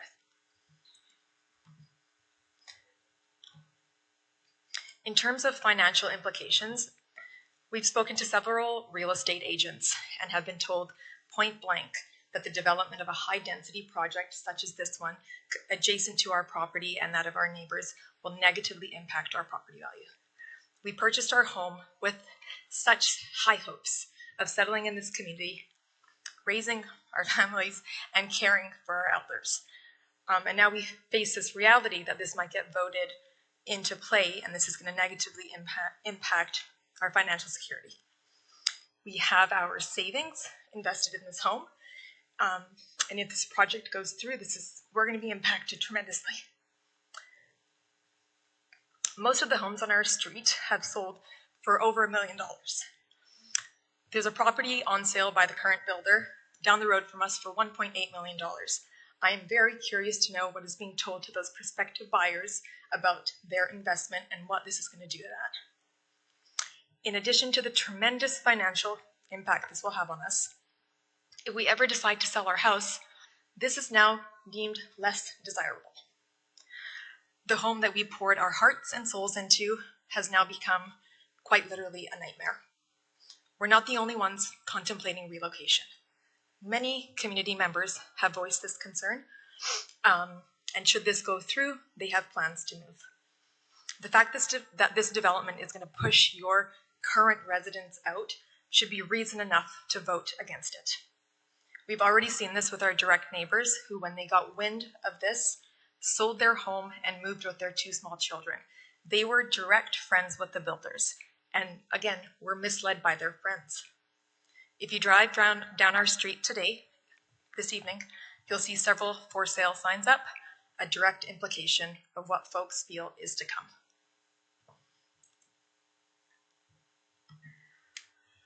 Next, I'd like to dive in a little bit more to the technical logistical side of things, and I do apologize in advance in case if my understanding isn't 100% there yet, because once again, we're laymen, we're not in construction, so it took quite a bit of our time trying to understand the documents that have been submitted. And what I'm referring to specifically regarding the impact of traffic is the transportation impact studies that were conducted by the builder a couple of times actually, but specifically referencing the March 2023 study. They said a growth rate of 2% was applied to roadway traffic volumes to assess what their traffic is going to look like in the future. If you add 153 units to the street where already exists an approval for 104 units, slightly more than 2% increase. That's actually more than 150% increase. And that's counting the bare minimum average. And not taking the lack of cap into consideration. Now, diving further into these documents that were submitted, to your left you have the 2023, and to the right you have the 2024 traffic impact study. I do apologize that the text is a little bit small, but focusing on specifically the blue table where it says total AM peak hour cars traveling, it says 34. Right next to it, in the 2024, it says 56. That's once again more than 2% increase in just their estimations itself. The traffic impact is going to be significant. And this is something that even if you were to look just past the numbers and even try to use your gut feeling, you would know that the numbers of vehicles traversing that area would be a little more than what is being represented here as a bare minimum standard. I have to warn you that you've run out of time. If you can just sort of wrap it up. We do have a lot more people that want to speak tonight. So certainly appreciate that. We will try to make this as quick as possible now. Thank you. Further, I guess, estimations of how these, or further evidence of how these estimations are underestimated in our opinion. And you can look at these slides, which are directly taken from these traffic reports. What I also wanted to bring up, as this was one of the questions regarding the education and resources, this is an excerpt taken directly from the from the documents that were submitted as a part of the application, where it says the Catholic elementary schools in Paris are already facing accommodation issues and are currently operating above capacity. So resources already are overwhelmed with additional people coming in that only tends to get worse. These few slides, we'll get you guys to review it in the effort or in kind of the constructs of time. But we received 2 different letters, and I believe those need to be reviewed by council. The first one we received referencing the September meeting referenced medium density housing. That was replaced by the one we received for this meeting, which references high density housing. My husband and I are academics by education, and it took us a tremendous amount of time to go through this literature to understand what was being said. So I do think there's value in here to understand what's being reported to the community of what's going to come and what has been done. So once again, we're going to try to stick to our time limits and request the council members and honorable mayor to really review the slides to look at the evidence that we have provided. I do want to get to, I guess, the crux of what our presentation is, and that is basically the suggestions and outcomes. We feel misled. We feel that the refusal of the approval of the additional building is not in line with what we were informed. It's always an informed decision. So what we request is refusal for the approval of the additional building in this application with the unlimited cap on the number of units. So just before we end here, so Achal and I, like I said, we along with several of our neighbors, went door to door and talked about what's happening with this amendment. No one person understands the implications, the added building, the removal of the green space, the impact to the community. None of that was fully understood. Additionally, in one afternoon, we spoke to many individuals. 100 people went online, followed our QR code. This wasn't a pen and paper thing. People went back into their homes, logged in, added their name to this petition. Over 100 people in a small span of hours. So if we had some more time to do this, I just want you guys to understand that I do believe the community support's there and our voices need to be heard.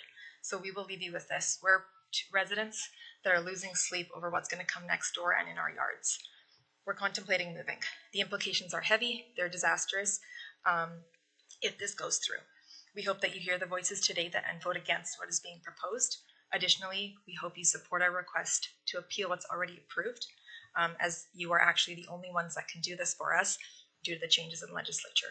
You are our collective voice. Clerk will make sure that all of council gets them and can take their time and go through them. Sure, I believe you have them. Is there any questions of clarification for the delegation?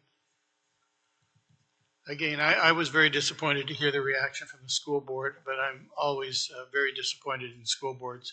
But anyway, that's something that you should not be able to look at a school and not attend it. That's just ridiculous. And that doesn't add to any sense of community. So again, I wish they hadn't done that, but they did. Can I get a motion to receive as information, please? Councillor Pierce and Councillor Howes, all those in favor to receive? Thank you, and thank you very much for coming out tonight. Thank you. Who's next, Madam Clerk? Through you, Mr. Mayor. Next I have Umair Muhammad. Apologies if I pronounced that wrong. Second time, Umair Muhammad, perhaps via Zoom. Seeing none, I'm going to move on to Vishesh. See, these people that didn't show up tonight are making your 14 minutes look good.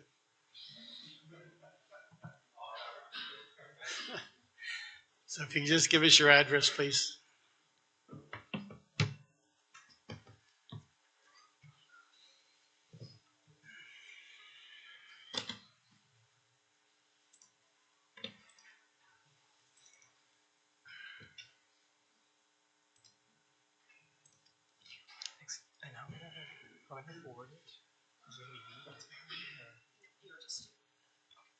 Thanks so much.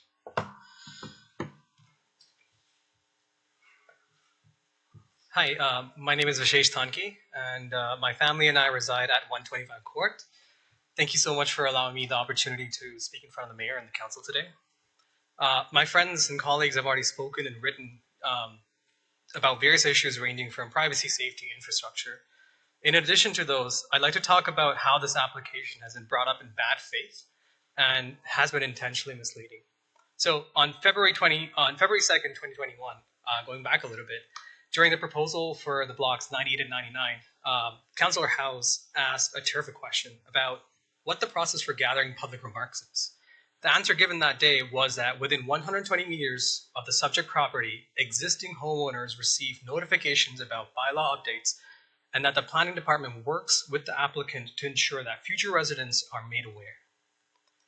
From what I've been able to gather, the site was originally approved for a high density zone in 2013 or 2014. Sorry if my dates are not right. Back then, this was vacant land. So whose public remarks were taken into consideration? The deer that were grazing there in the neighboring woods? As a resident now, though, we fall within the 120-meter offset for circulation. Yet, we didn't receive any correspondence that a building was being planned for that area. In fact, we only found out about the first one when the application for the second one came out just 2 months ago. I have here a couple of renders on what the applicant's brochures looked like when we were looking to purchase our current home. The picture shows a quiet ravine-backed singles and townhomes residing in a peaceful neighborhood with no apartments shown here. Similarly, we saw the renders of the apartments earlier, leaving out the neighboring homes, which the apartments would dwarf and overlook. Part of my education in software involved generated architecture. So I was in charge of creating 2D and 3D render spaces such as these. So I can say with certainty that these were created to be vague and to intentionally leave out details which would otherwise lower the perception for the presentation and ultimately misconstrue the final product. So this is very macro. How about we zoom out a little bit? Here's the shared neighborhood plan from 2021. Notice the clinical absence of the apartments in this. This was being shown to potential home buyers at that time, to the townhomes as well as the singles. Fast forward to 22 and 23, high density housing has been approved a long time ago. And yet that online and published materials only point to future residential, not future high density residential. And it may be a little bit hard to see, but I hope you can read it there. And please note that this last image is noted as a site plan online. So any potential home buyers are seeing this and figuring, well, I'm probably going to be faced with just townhomes, row homes, besides me. So all the things that Dan mentioned earlier about, communication to future residents, we received none of that material. So what's to say that the applicant will follow through and notify future residents as to what they will make and when they're making a purchasing decision? If you're in the market to buy a pre-construction home, the home purchasing process involves getting on a wait list, having mere hours to get your finances in order, and agree to the home, lest it be given to somebody else on the wait list right behind you. Layman homeowners try their best to get an idea about what they're signing up in that time frame, while with the materials that are provided to them. They do not have the luxury to sit and research zoning codes for each and every respective county or city they're applying to. And even if you do find out that your neighborhood is supposed to be high density, why would anybody assume that their builder is operating in bad faith? Or that townhomes, row homes, duplexes, quadruplexes, other low-rise apartments, which all fall under high density according to the zoning bylaws in Brant County, would not be built there, and instead high-rises would be built there. Councillor Oakley, you responded back to a neighbor's email regarding the opposition. First of all, I want to say that I really appreciate you responding, engaging with our community. Thank you so much. But you also mentioned that the community ought to be in favor for this proposal as it reduces the height of the first apartment. We're faced with such a huge conundrum here. On one hand, the height is reduced. On the other hand, the applicant has special interest to increase overall capacity. In May 2023, the applicant already requested and was approved for not having to follow the minimum setback rules. Again, in 24, they come back and ask for relief from following more minimum setback rules. And they're asking for a no cap on the number of units in the first apartment. So which is it? Do they want to reduce or increase capacity? So councillors, if you were in the shoes of the applicant, wouldn't you want to lay out an exact plan for approval? First, the Mile Hill blocks, now in block 34. There's so much that's changed since the initial proposal. And every party that's involved, whether it be homeowners, councillors, even perhaps the planning department, is presented materials differently. It is only when in these meetings that we find out, oh, well, this person was told this person was told this. So how can our community be in favor of such a bad faith application? When since the beginning communication has been derelict in providing us a good picture of what's to come, the amendment is looking to ask for more than what was proposed. No one can say with surety what the final product will look like. We just spoke about approving things without approval.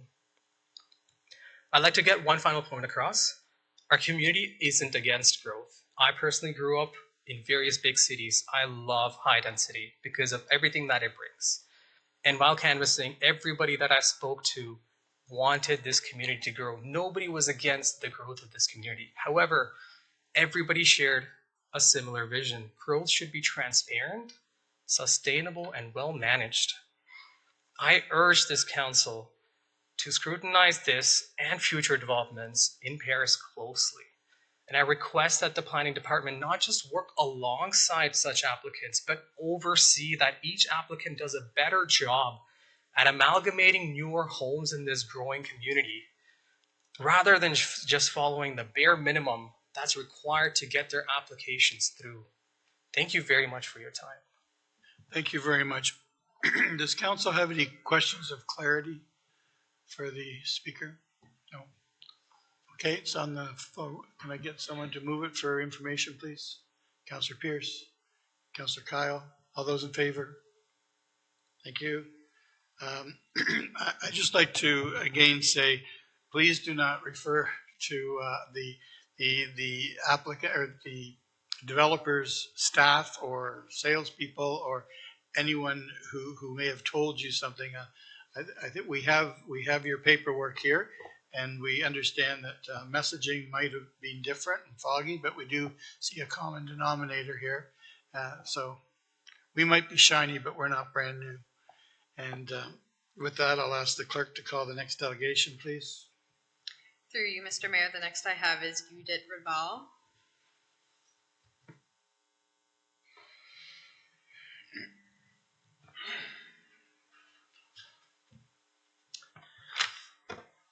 Good evening. My name is Udit Rawal. I'm a resident at 119 Court Drive. I don't really have anything new to say. Just want to say that I completely want to echo on what my neighbors have said. Just put forward just a couple of more points. So, as my neighbor said, first of all, we are not against any high-rise buildings. Obviously, they are beautiful to look at, and who wouldn't want to look at that? But the issue is the location. I mentioned that a month ago during the September meeting is that the Court Drive is not a very wide street. If you were to drive by, most of the house owners, whether it's single family homes or townhomes owners, they do have a lot of young children and they do play outside. So having another 257 additional units there and increase in traffic will definitely put the infrastructure as well as the safety to the children at risk. Second point, which I would think that everyone would agree, that if you were to spend all your life savings and buy $1 million home, I don't think anyone here would really want a 8 to 12 story building probably 20 meters from their home. So I hope that you sympathize or try to understand the feelings behind this. The second thing is that I was an ex-owner of the similar resident by a similar builder, and I'm not trying to divert from the current topic, but what I'm trying to say is that due to the number of the density of the homes, that area slowly became mostly rentals. And I'm still part of that Facebook page, and as the number of units in a particular neighborhood starts to overtake as rental units, the kind of nuisance that comes from it is a little bit scary, because I do every now and then see videos from everyone's doorbells and what ends up being. And the reason for that could be that just responsibility towards your property or your neighborhood sort of decreases. So I hope we understand that this is a very nice, peaceful, quiet neighborhood, and we would not want to have higher number of, or maybe another 257 rental units added to this community. And I just want to again express my disappointment that the first building was approved back in 2014. So it's just sad that no one was here really to voice their opinion, and we are essentially stuck with that 104 units, which I'm sure if it were to brought in now, everyone would have voice against it. So all I can say is, if 104 units are approved and we have to bear with that, I just wish that we don't move forward with like no cap on and the second unit and additional that 157 units. And other than that, just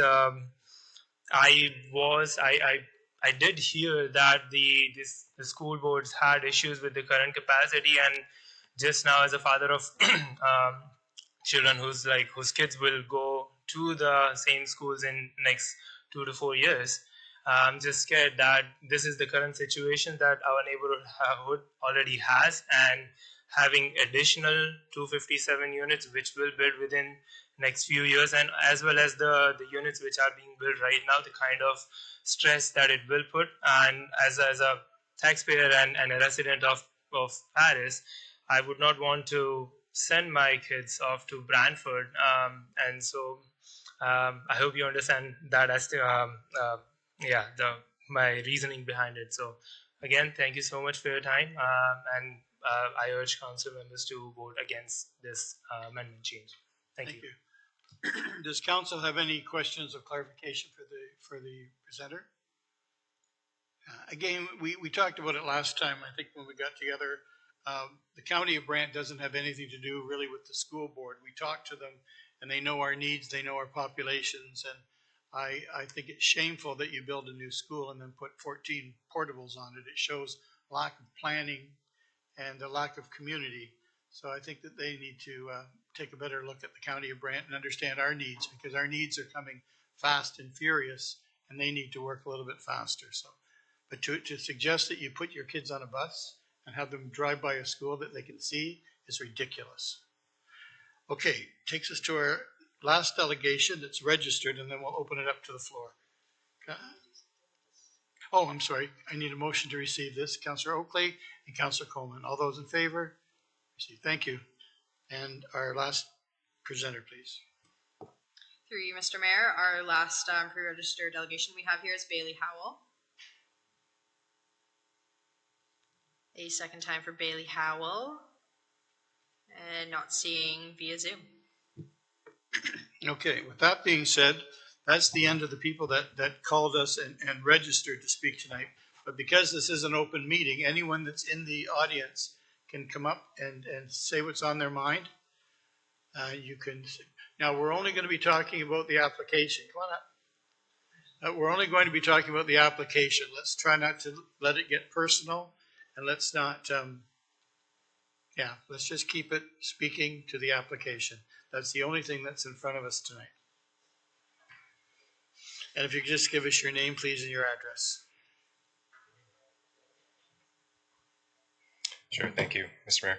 My name is Jason Pilgrim. I live at 88 Lauren Card Drive. I was here less than a month ago, just speaking before yourself and council regarding this application, as well as the application for amending blocks 98 and 99. Echo everything that has been said by my neighbors in terms of rejecting this application. What I would like to just add is a few points and maybe some questions for council. It appears to be a bit of a competing interest of exactly what we're supposed to accommodate here. From what I understood from reading online from the County of Brant website, is that the province estimates that we're to accommodate a population increase of 59,000 people by the end of 2051. And it's up to the county to decide how we accommodate that growth through the draft of the new official plan. So the proposal of having high density residential units in that space isn't the only option. There are possibly other spaces and lots of land available. Dan referenced it, that there is also available lots in the county that could potentially serve as a good place for the high density units. And that would be a great, I think, potential alternative, given the fact that if you built that high density housing or apartment building, then any prospective residents or residents in the community would know exactly what they're getting into, as opposed to being kind of bamboozled and having the rug pulled underneath them after they've already invested millions of dollars into purchasing into the community. You hit it on it, just commented on it, Mr. Mayor, about the no space for children to go to school.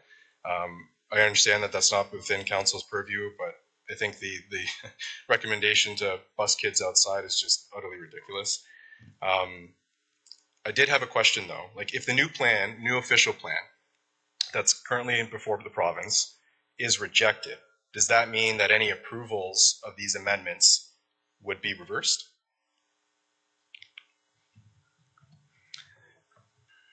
Through the mayor, if that's permitted. So yes, if this was approved by council and the official plan was rejected, or this section applying sections weren't approved, then this zoning would not be put into place. So essentially, it disappears, for lack of better wording. It's good to know. So it almost seems as, why are we here talking about it? We're kind of putting the chicken before the egg, right? It's not even approved. And there's a possibility it could be rejected. So it confuses me that less than 30 days ago, we were right here vehemently rejecting the exact same proposal. And here we are again with a staff approval this time that is being recommended for approval to council, right? It almost makes it seem as if what we communicated last time around didn't resonate properly, which is unfortunate.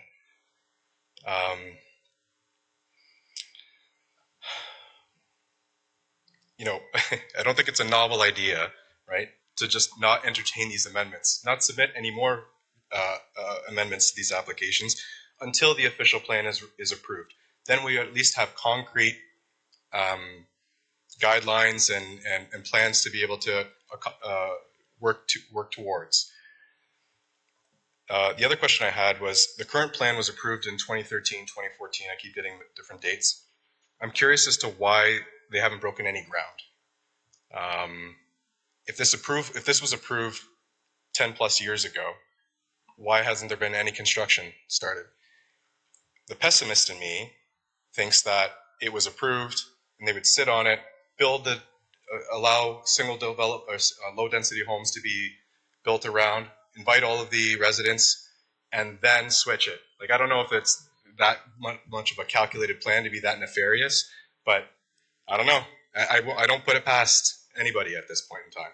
It just seems odd.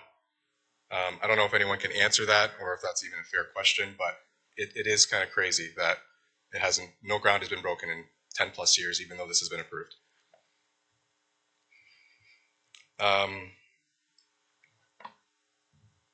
I did have a potential suggestion. Like, we all have very brilliant minds in front of us, right? We do a lot of good things for our community.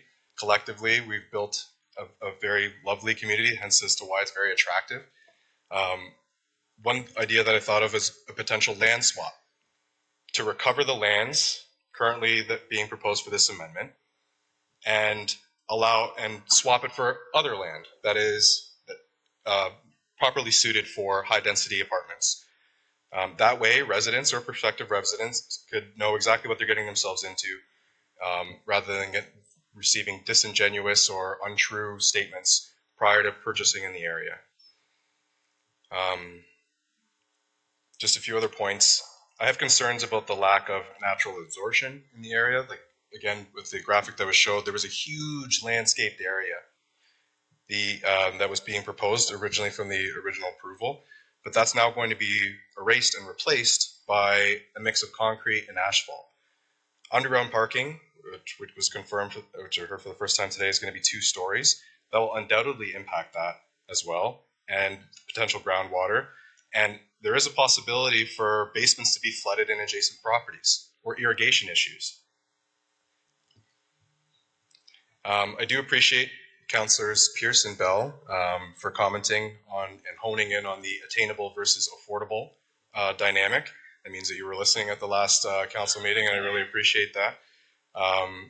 And what is disappointing, though, is that the submissions from the applicants still honed in on attainable, did not refer once to affordable, and in fact confirmed that there would be no affordable housing. They can't tell us how much it's going to cost. They say that's on a variety of factors, but let's not kid ourselves that maximizing their profits will be paramount, right? It's no surprise that developers drive up the cost of real estate arbitrarily, right? And these units will be at no exception. The last thing I wanted to comment on, and I'm not sure if this is permitted or not, but I have a lawn sign on my front lawn that talks about the application to stop that project and to reject the application for blocks 98 and 99. Residents who have that same lawn sign received a registered letter through courier from the applicant, effectively communicating a veiled threat. And I'd like to read part of what they say in that letter. It says, our staff would like to begin working, like begin, as if they haven't tried before. Okay, excuse me, we can't go down that road right now. So I want to challenge that. And the reason why I want to challenge You can't challenge that. I've just stopped you from speaking, and I can turn off your microphone. There's a respect that we have to show. You're here to speak to this application and this application only. You're not here to discuss anyone's business practices or what they've done or how they've sold anything. We all get what you've all said. You all said the same thing.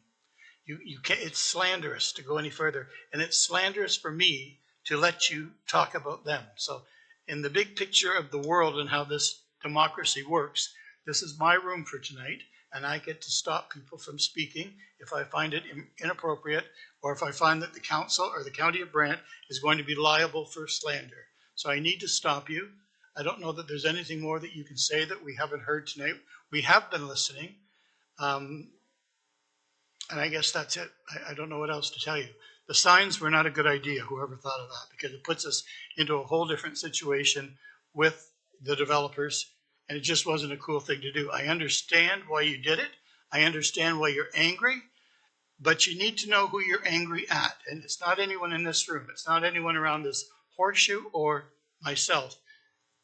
I'm angry about things, but I need to know who I'm angry at. So I need to stop you from talking about the signs. I'm sorry if you find that. I understand you have a job to do and you have to uphold a certain amount of I really do. professionalism. I sense your frustration, but you can't do that. You just can't do that and say that about people. You just can't do it. So I won't go any further than that, but can I ask in terms of if the conduct of the applicant prior to a council meeting, how is that not available for public discussion? You can always call me or councilors. You can call here and have a meeting with staff, and we can answer all those kinds of questions. But they're not to be brought up at a public forum. It just makes us liable. So anytime you want to come and talk to me or your councilors or staff, happy to have you sit down and talk to you all day long. But not here, not in public, not tonight. It's disappointing. Well, it's disappointing, but it's fair. Thank you very much. I need someone to receive this as information, please. Councillor Coleman and Councillor Oakley. Thank you, sir, for coming tonight. You've done a good job. Since this is a public meeting, is there anyone else that wants to speak just to the application, not to the business practices of the developer? You're more than welcome to come up and talk about it. Seeing none, I'll ask for the second time. Is there anyone in the room that wants to come and speak directly to this application, either for or against, and just the application? Seeing none, I'll ask for the third and final time. Is there anyone in the room that wants to come up and speak to this application, for it or against it, Seeing none, I'll call the meeting closed, the public meeting closed. Council, questions? Councillor Pierce? No? Okay, so we're going to vote now. There's nothing else to be said. Councillor Pierce? I'd like a recorded vote, Mr. Mayor. Okay. Councillor Oakley? Yeah, through the mayor, I was just, is this also the time to comment on? You can comment, yeah. Okay. Just through the mayor, just, I wanted to give my 2 cents on this. I plan to vote in favor. I think it's pretty clear through our official plan process and all the consultation we did through that process, the housing crisis that we see around us, that and everyone in the room agrees is an issue, that we need these types of units. And there's been a lot of talk about affordable versus attainable. Affordability is not a binary; it's on a spectrum. And for sure, there are the legal definitions of affordable housing as put out by the province. This is not going to be that. If perhaps if we talk to the developer later down the road, the county might agree to subsidize some units and create some affordable housing there, perhaps. However, every single one of these units will be more affordable than what is currently available in the subdivision. This is a win. This is an improvement. Rome was not built in a day, and we do have to start building units that are more accessible, more attainable. We also have gone through, as I mentioned, a lot of public consultation with our official plan, a lot of debate around this council table over years before I even started on council. And it was the expressed opinion of this council, we all raised our hands to approve the official plan, that this is the direction we wanted to take. If this isn't the direction we wanted to take, i.e. we don't believe that high density buildings should go in this area, then that's something that we should have talked about, should have changed in our official plan. However, that is the direction we decided to take. So I think we would look rather silly at this stage to suddenly change our minds and go back on where we feel this high density housing is appropriate, because we have done a lot of work to find that place. And ultimately, though there have been a lot of people in this room and a lot of people who came last time who were opposed to high density buildings in this particular location, and that'd be more appropriate somewhere else. The problem we run into is anywhere that we go to put this housing, we're going to hear the same argument. We've had several other applications or proposed applications come through in past times, and we've had the same argument that that affordable housing that high density housing isn't appropriate here. It needs to go elsewhere. Eventually, we do have to find that elsewhere, and I think it starts here. So that would just be my reasoning behind my vote. Thank you, Councillor Kyle. Oh, thank you. Next, Councillor Garneau. Thanks, Mr. Mayor, through you. And I would echo a lot of the comments that Councillor Oakley made as well. I too am supportive of the staff recommendation. I come at it from a little bit of a different perspective in this case, as in a way to not repeat what Councillor Oakley has said. I do share the concerns about the schools, and everyone around this table knows that I'm the school guru or advocate or pitbull, whatever you want to call it. But this week is Ontario Agriculture Week. So I would be remiss if I didn't point out that we have been mandated to grow. We are in a housing deficit. We need a mixture of housing, and we need to control the sprawl out into our productive farmland. So these types of buildings that go up rather than out are what we need to start considering as part of our growth within our urban areas like Paris, and down the road the St. George's and other areas. We have to stop sprawling out so we can continue to feed the community. So I'll leave it at that. Again, echoing Councillor Oakley's well thought out comments, and adding that to the mix as well. Councillor Garneau. Thank you, Mr. Mayor, and to build on the comments of my colleagues who have really spoken to the substance of the proposal, I'm often the one to comment on process. As has been noted, we are the ones who established the new OP and recommended it. We would be contradicting ourselves in that regard if we were to then vote against our staff recommendation tonight, because we're the ones who set the framework that helped him make his professional recommendation. I think the challenge before us is that when we had this conversation in May of 23, it was in the abstract, it was in generalities. Tonight we have a very real specific, visible example that is allowing our community to react in ways that might have been more challenging to foresee when we were having the debate about the OP 18 months ago. I do think that not only are we undermining ourselves and our prior decisions if we decline the proposal, I think we're also risking the land tribunal, and I'll return to that in a minute. I want to acknowledge I'm not a professional planner, but I am a decision maker in terms of the policy framework, and it's that our planner then used his professional expertise to come up with tonight's recommendation. I worry that we undermine him if we go against what he has presented us today. I think we have to see that there are a couple of, one might call them wins, if what's before us today goes ahead, and that's that we establish the built form. We now know what the limits are. If we turn things down tonight, we don't know what the limits are, and the proponent has the opportunity to appeal, and that decision leaves all of our hands. I am with Councillor Kyle on the school question. I suspect Brant has not been a community where children have historically grown up in apartment buildings, but that's going to change, and I think that requires more advocacy, but tonight is not the night for that, and this is not the forum. I want to acknowledge the public comments, because coming to speak before us tonight takes a lot of courage. It takes a lot to stand up in this group, and I know it feels very real to you, and it's easy to say that I live on the other side of the county.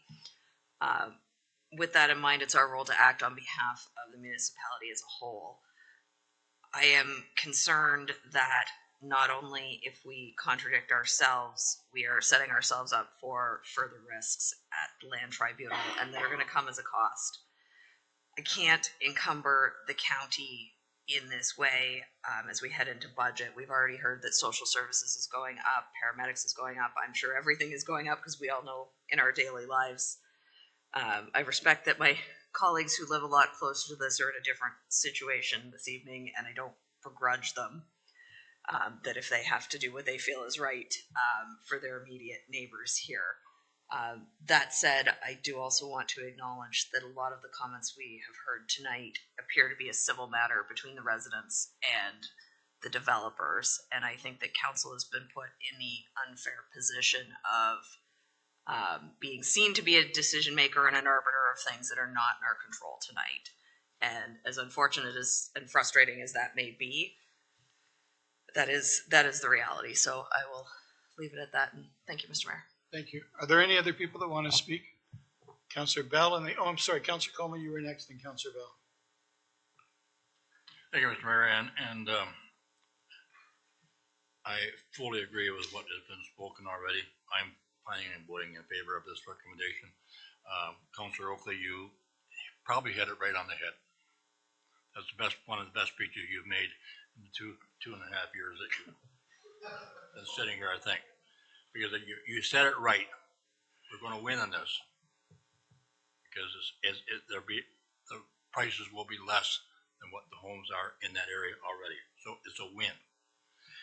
Councillor Kyle hit it right on the head. This is Agriculture Week, and I don't know how many people know that, but it is. And I've always advocated if we can grow up and go up, it makes a better deal for everybody. I know it's a problem with the education or the schools, but it will be conquered someday down the road. We can't improve it right at this moment, but it will be. So I'm voting in favor, Mr. Mayor, and that's my comments. Councillor Bell, you were next. Yeah, thank you, Mr. Mayor. Firstly, I welcome the vision that our previous councillors had in 2010 or 2013 when they zoned this property for high density. I also applaud them for saying 104 units is quite enough. If you look at the area around this lot of land, there are probably not more than about 104 units in total around it. So it is a pretty substantial addition. So I'm not doubting, not challenging the first phase of this development, which I think should be the only phase. I'm troubled that we have a rather inconsistent use of our new, yet to be approved official plan. I think we use it when we want to, we use it when we don't want to in other circumstances. The phase 1 development on this location meets all the requirements of our new official plan, and it meets the requirements of the old official plan. It's perfect. But to add more there is just going to add pressure on an area that's already struggling with growth. We talked about the school boards. We might talk about the absence of things like grocery stores, more commercial in that area, and we're going to be faced in a short time looking at another development where we're talking about removing commercial. So there's going to be more pressure on there. The targets that we were set in the official plan were 59,000, somebody mentioned it earlier. But that excludes 3 huge parcels in and around Paris that are to be included in there. If they're developed, that 59,000 becomes about 70,000. So, you know, it might be Agricultural Week, but nobody fought hard at the time when we wanted to exclude 3 huge parcels of what today is agricultural land. So I'm a little bit unsympathetic with that challenge. I will not support this recommendation. I think we need to step back and understand the implications to our residents. We have an obligation not only to the community at large, but to our ward residents. It may happen again in Ward 1 when we see development fly out there. It may happen in Cainsville when Cainsville starts to develop. We do need to understand the feelings and expectations of existing residents when we make decisions like this, which will severely impact them. Councillor Pierce. Thanks, Mr. Mayor. I appreciate everybody's comments on this, but my own comments on this are the fact of, as I stated before, I'll reiterate, do we need this type of unit? Absolutely we do. 1 bedroom, 2 bedroom, 3 bedroom, 100%. I could not agree more. I also agree with the fact of up, not out. So that's kind of off the plate as well. You talk about wins, as Councillor Bell stated there, if we look at the number of units in that area, we're in essence doubling it. So that's a huge win with the first 104 that are there. We also look at the things, as we've all been taught around this horseshoe, applications are based on the approved plan at the time, period. So at the end of the day, this application was based on the approved plan at the time, which was 104 units. What is in front of us today does not go with the approved plan at this point in time.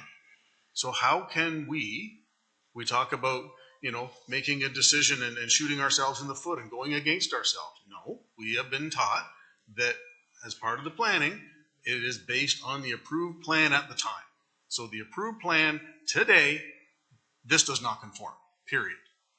We can get into all the things about the schools and all that kind of stuff. And I could not agree more how ridiculous it is with the school boards and all municipalities. They're like oil and water. It's not just the county of Brant here. It doesn't make sense to me. We've got a major issue with schooling and being overcrowded. It's everywhere. And if we look at Cobblestone and Sacred Heart, I can recall my son was was the first year when Cobblestone opened. The school board was all happy. Look we got 3 empty classrooms. This is great. Now all those are full. They got portables out the back. It's to the max. And the last thing I'm going to say, we talk about agricultural land. Let's talk about green space. As was pointed out tonight, the original plan on this left a huge, nice, beautiful green space there for the community to use. As it stands right now, if we, again, double the population or double the number of units in that distinct area, we've got one parkette, we'll call it, within a small distance of these units. It's not a park, it's a parkette. How's that supposed to happen? You know, you live, whether it's a single detached home or whether it's an apartment building. People need to get outside. People need the green space. What this is doing, and it was alluded to, you know, put up a parking lot, pave it over. That's exactly what's going to happen here. The green space would be gone. I cannot support this. If it does come back to us in 6 months, if in fact 6 months from now, our draft, I'll reiterate, draft official plan is approved by the province, then they will have to come back and resubmit if that's what they wish to do.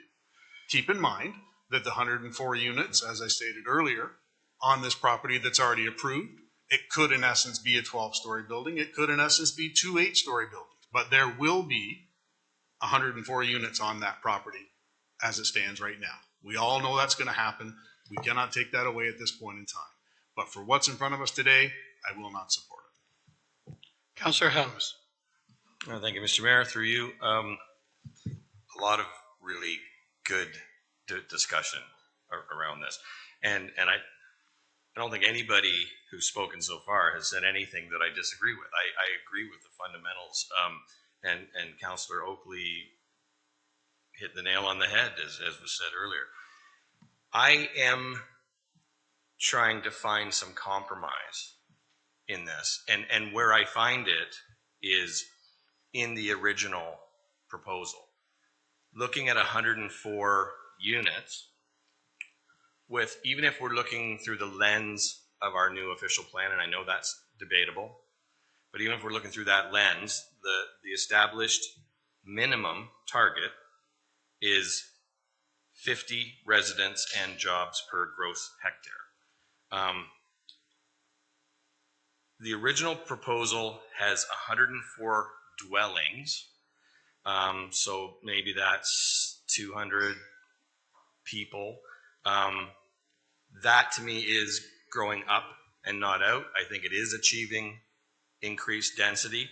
I think looking at a proposal where you're looking at 360 people, which is 7 times the minimum target of 50 residents per gross hectare, I think it's too much for this piece of land.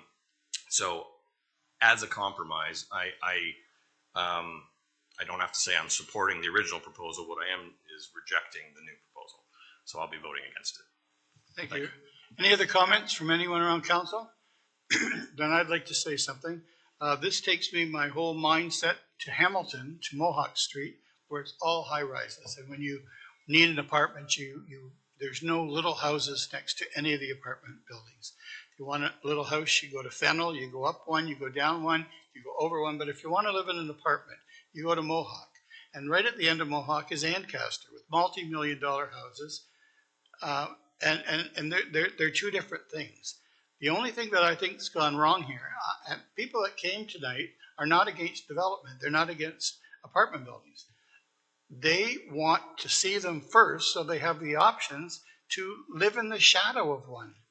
It's so simple to me to think we're doing it a bit ass backwards, sort of. We should be building the apartment buildings somewhere in a field and then let them see it, fill it up because it'll be more affordable than a house, and then sell the subdivision around it. That's the only answer to this.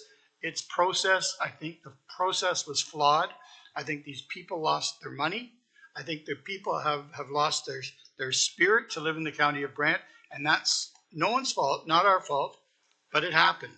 And we can't let it happen again the next time, because it's not a not in my backyard issue. You know, St. George is going to have, 3,200 houses in the next little while because we just found water for that many houses. So if they're going to build an apartment building, build it first. Build the apartment building and make it as beautiful as this. This was a beautiful rendering of an apartment building. But build it first so the houses around it have options as to what their house would look like, whether they mind, maybe they have no kids. They can live next to an apartment building and they don't feel like their kids are being stalked or looked at or all those things that concern people. It's backwards. It's just backwards. And the man who wanted to know why we didn't dig there before and it's not up, we had no servicing there till just now. Now it's serviced. So if it had been serviced then, it probably would have happened sooner. But that's why we didn't break ground earlier. But no, I can't support this either. I feel badly because I feel badly when I can't support staff because they do work. It's what they do, and I'm not a planner. But I see the flaw in what's happened here. And it's just backwards. These people were given, some of them were giving different stories or just the whole visual of community and then to put an apartment building beside them and get to put their kids on a bus to Brantford, it's wacky. It's truly wacky. So I can't support this.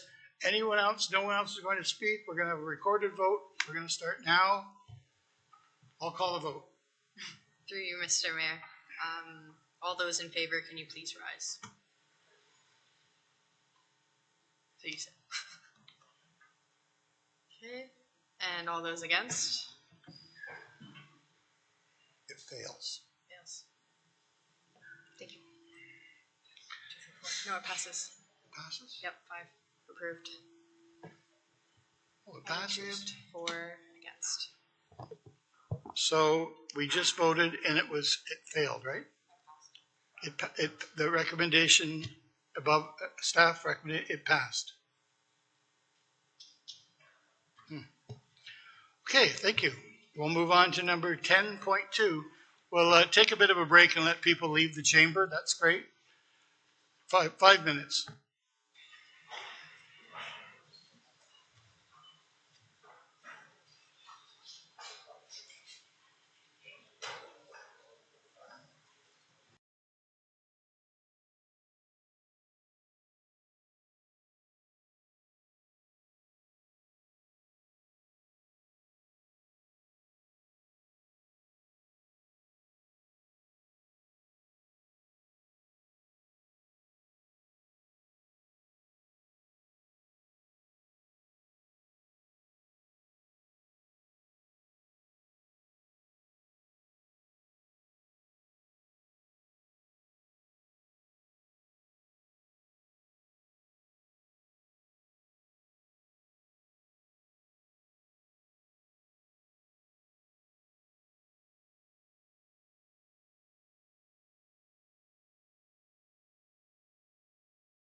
what are we doing here? We're at 10.2, which is 26 Spruce Street.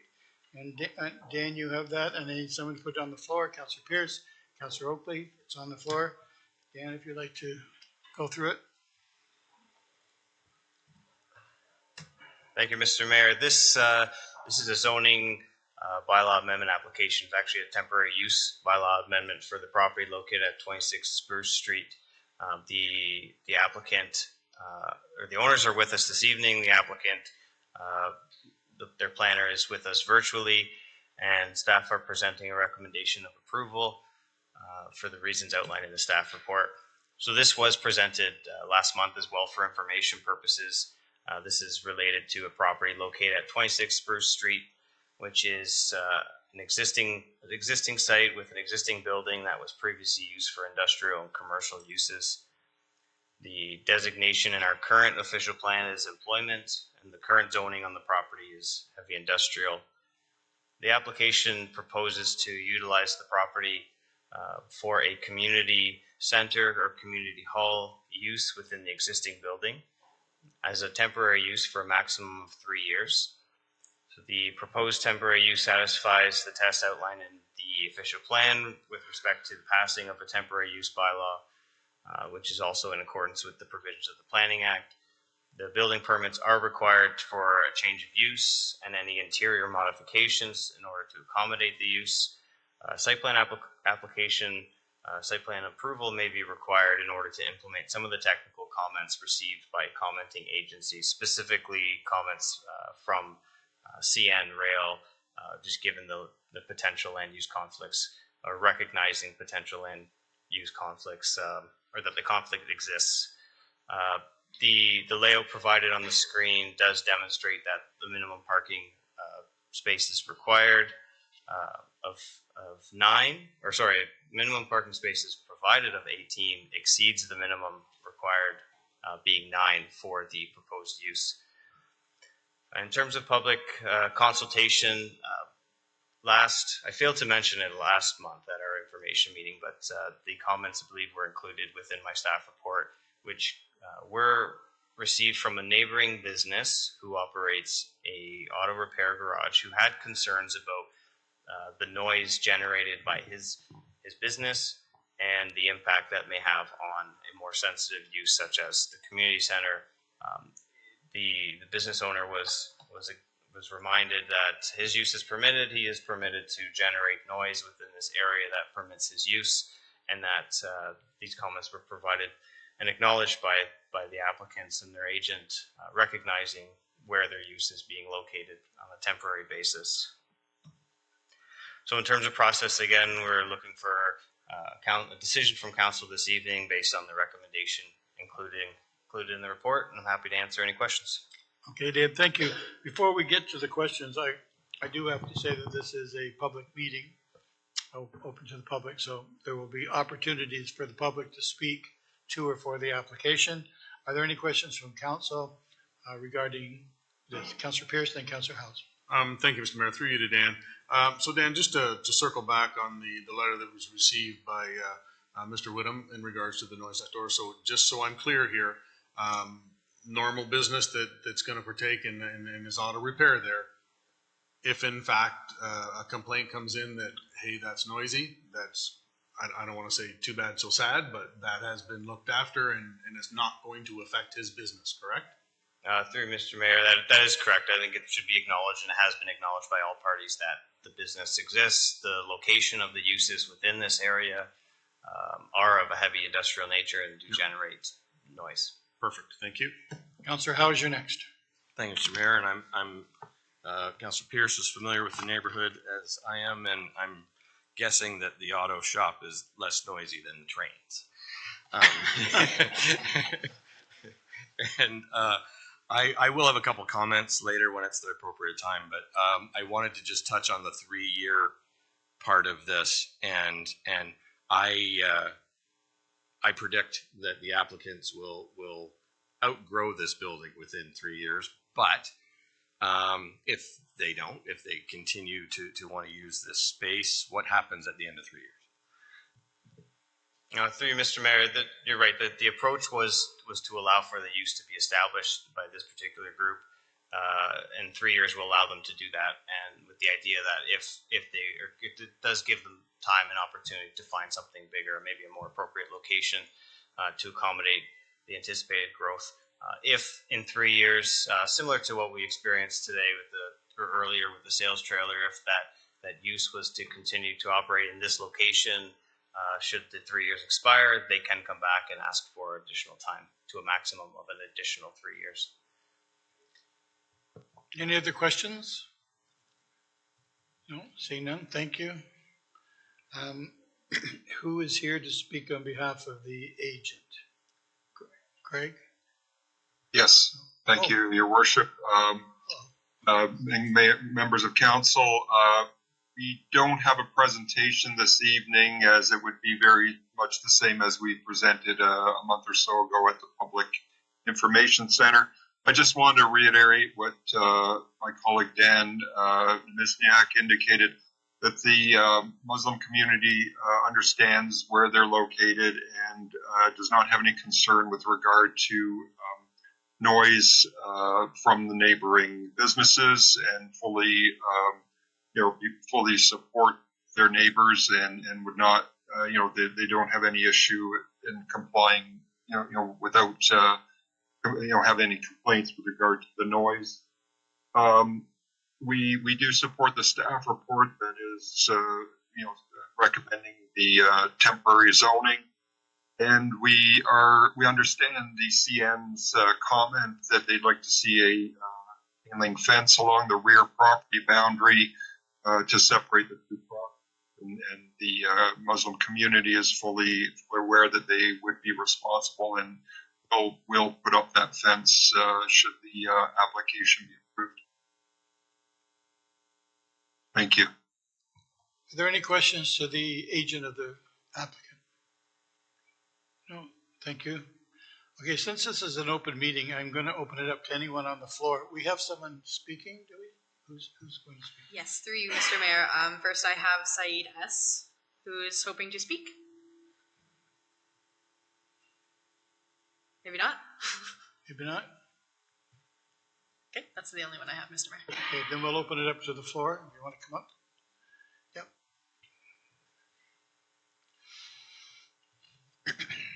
And your name and address, please.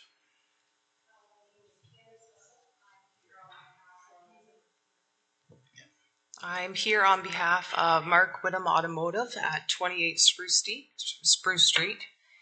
And note, I'm not against the rezoning. Okay. We have no problem with it. Our main concern is just being able to run our business basically on an everyday basis, because obviously that's how we make our ends meet, and that's basically our main concern. We have no complaints with nothing, and like I said, we're not against it. So the rezoning is so be it. You have to do it to follow the rules and all of this stuff, which is I understand. But yeah, our main concern is just our business, and that's mainly our concern. Yeah. And I'm not sure if it can be done, but or if you've heard about it, it's a clause. Can there be a clause put in there? I know they have no problems with our business, and they understand it's zoned heavy industrial where we are located. I understand that.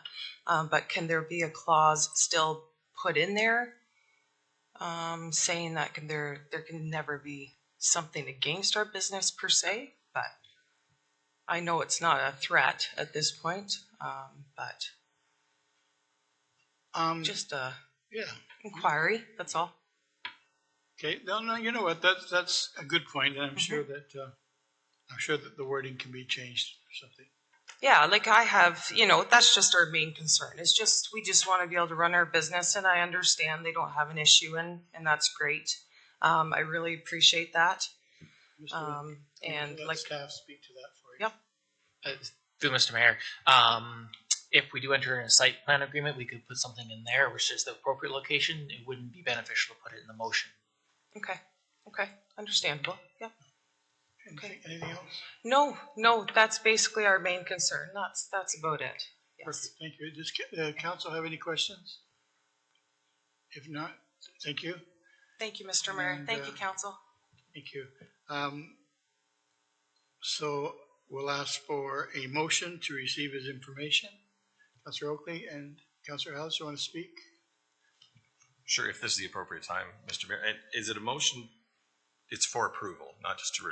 It's for approval for 3 years. Yes, right. Just want to clarify that. Yeah, we need to receive her delegation first, and then. Oh, I'm sorry. Okay, So- yeah, so sure. I was looking for two people. I think you were one of them. Councillor Oakley, now you've lost it. Councillor McAlpine. All those in favor? See, you got to pay attention. Okay, now Councillor House.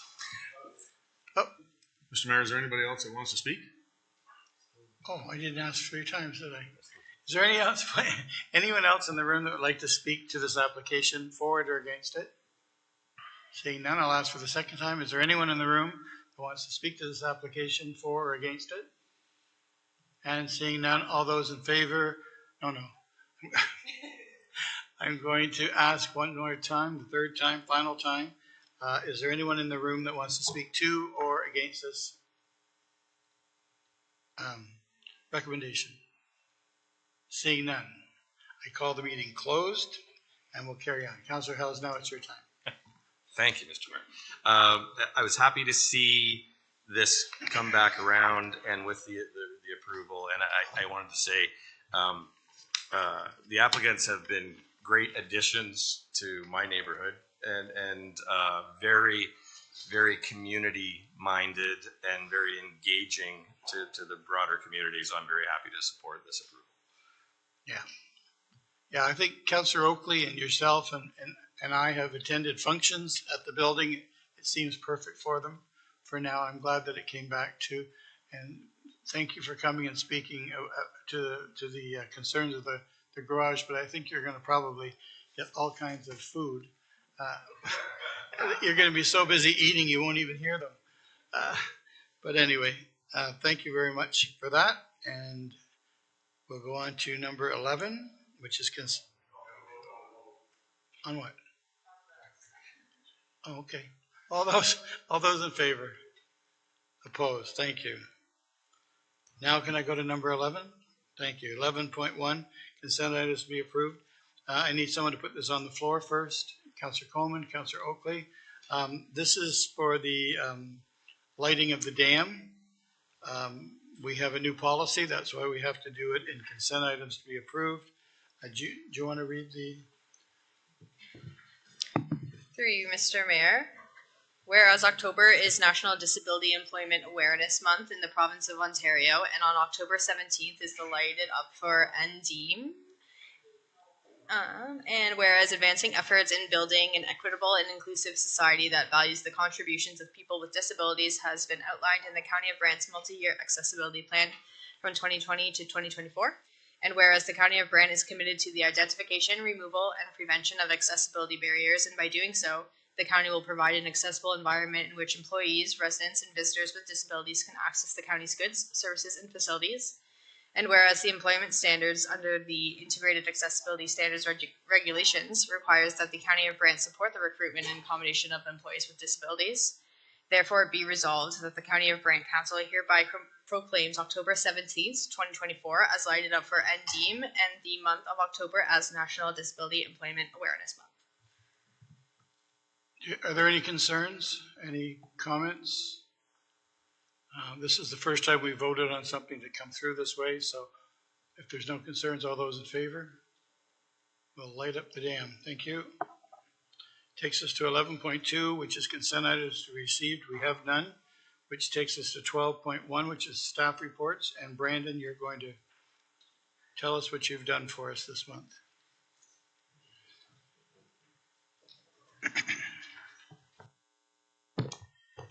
All right, through you, Mr. Mayor, good evening, everyone.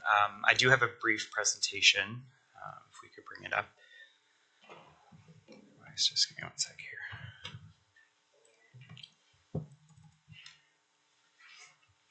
Motion to put this on the floor, please. Councillor Pierce, Councillor Coleman.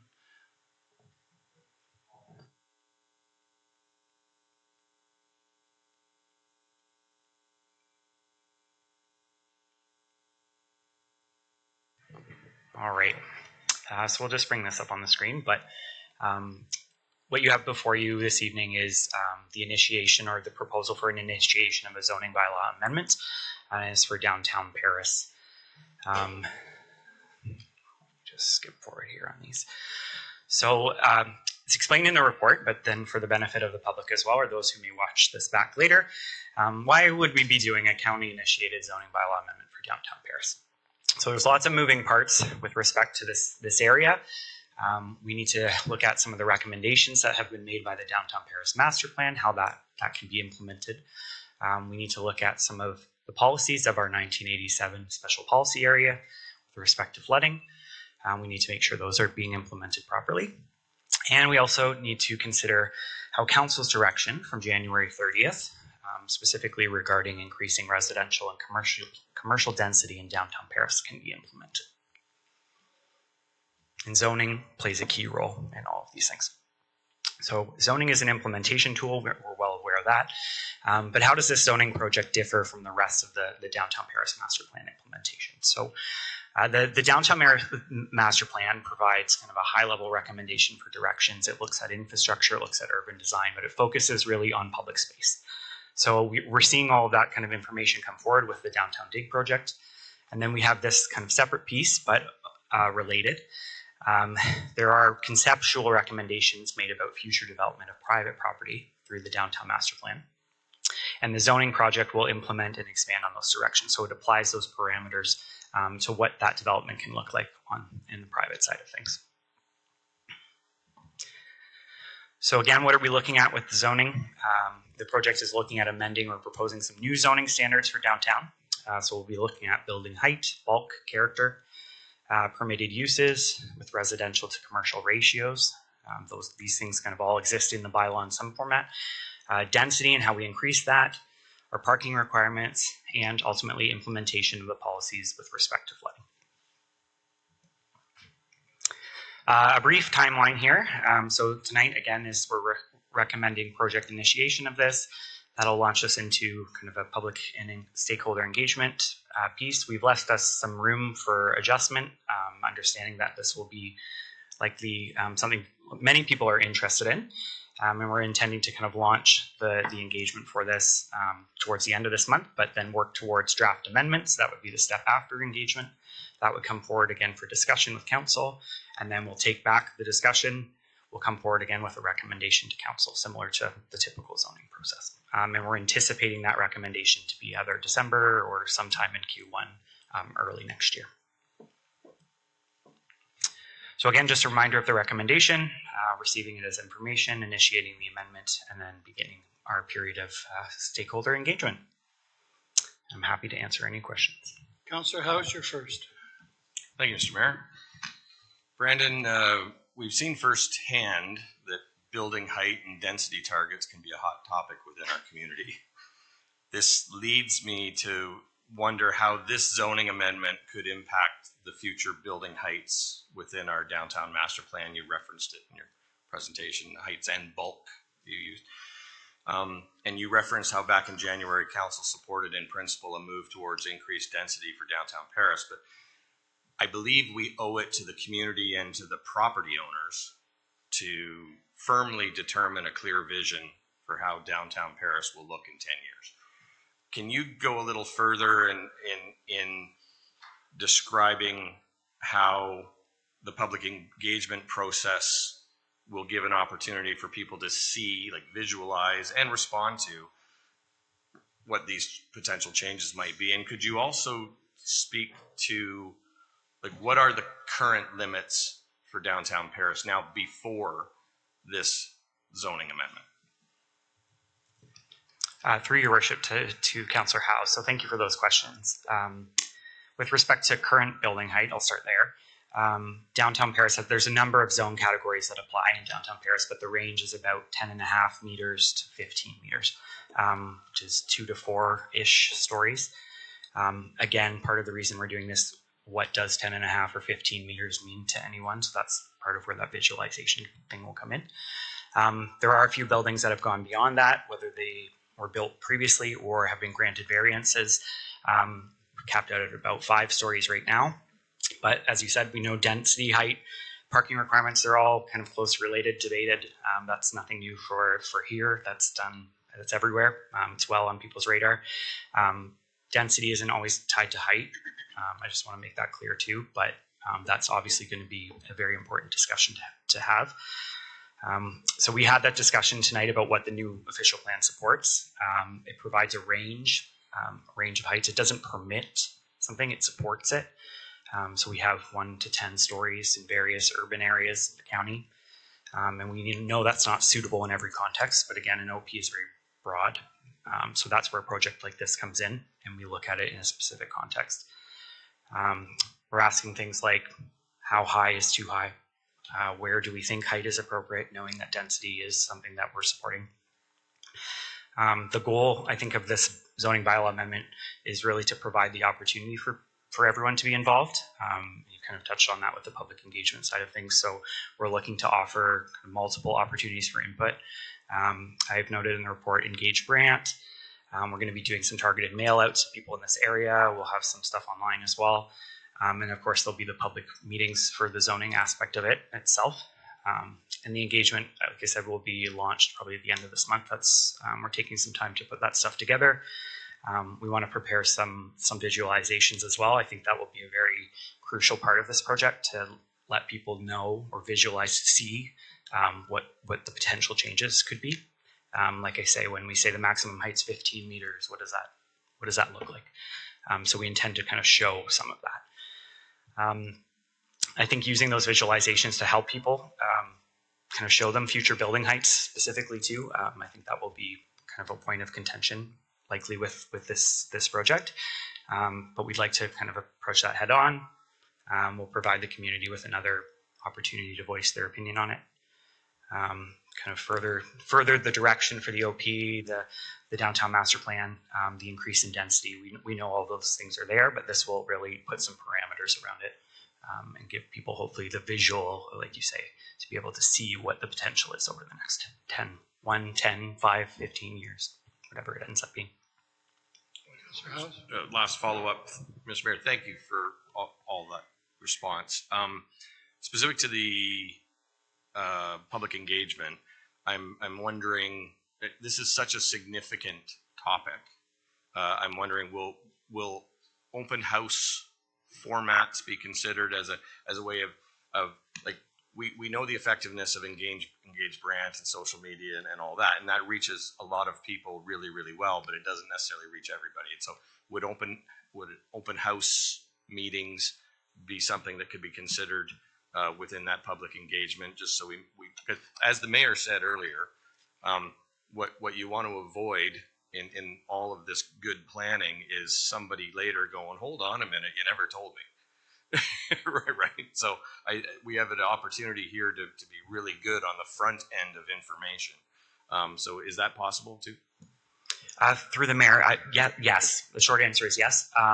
We have the minimum standards of the Planning Act. We're welcome to go beyond that. I think, as you've said, visualization will be key, and one of the great ways to show people that is have some boards up, have some discussion with people. They're able to ask staff questions. We did that through the official plan process. There's engagement coming, again, some consultation related to the downtown master plan over the next several months. So we can look at timing for those things to make sure everything jives. But I do believe that that's an option that we can look into. Councillor Oakley. Through the mayor to Brandon, just while we're on the topic of public engagement, we're also aware that we're going to be doing more public engagement on various other features for the downtown master plan. I would assume we're working to harmonize all those pieces of communication, just because I know there's already been some concern, particularly from the BIA and business owners over we're getting close to the project and they haven't heard yet, and obviously this is the nature of construction projects. You don't have a forecast out a full year or 18 months, but people are antsy, so just want to make sure that we're going to be hitting all these things sort of in a cohesive fashion. Through the mayor, yes, that is definitely on our radar. And just with respect to the BIA, I know there's information coming in the next short while to provide some more details on that. And that's just one piece of the engagement component. With the zoning, we'll be looking further into the public realm as well, and we intend to align those things.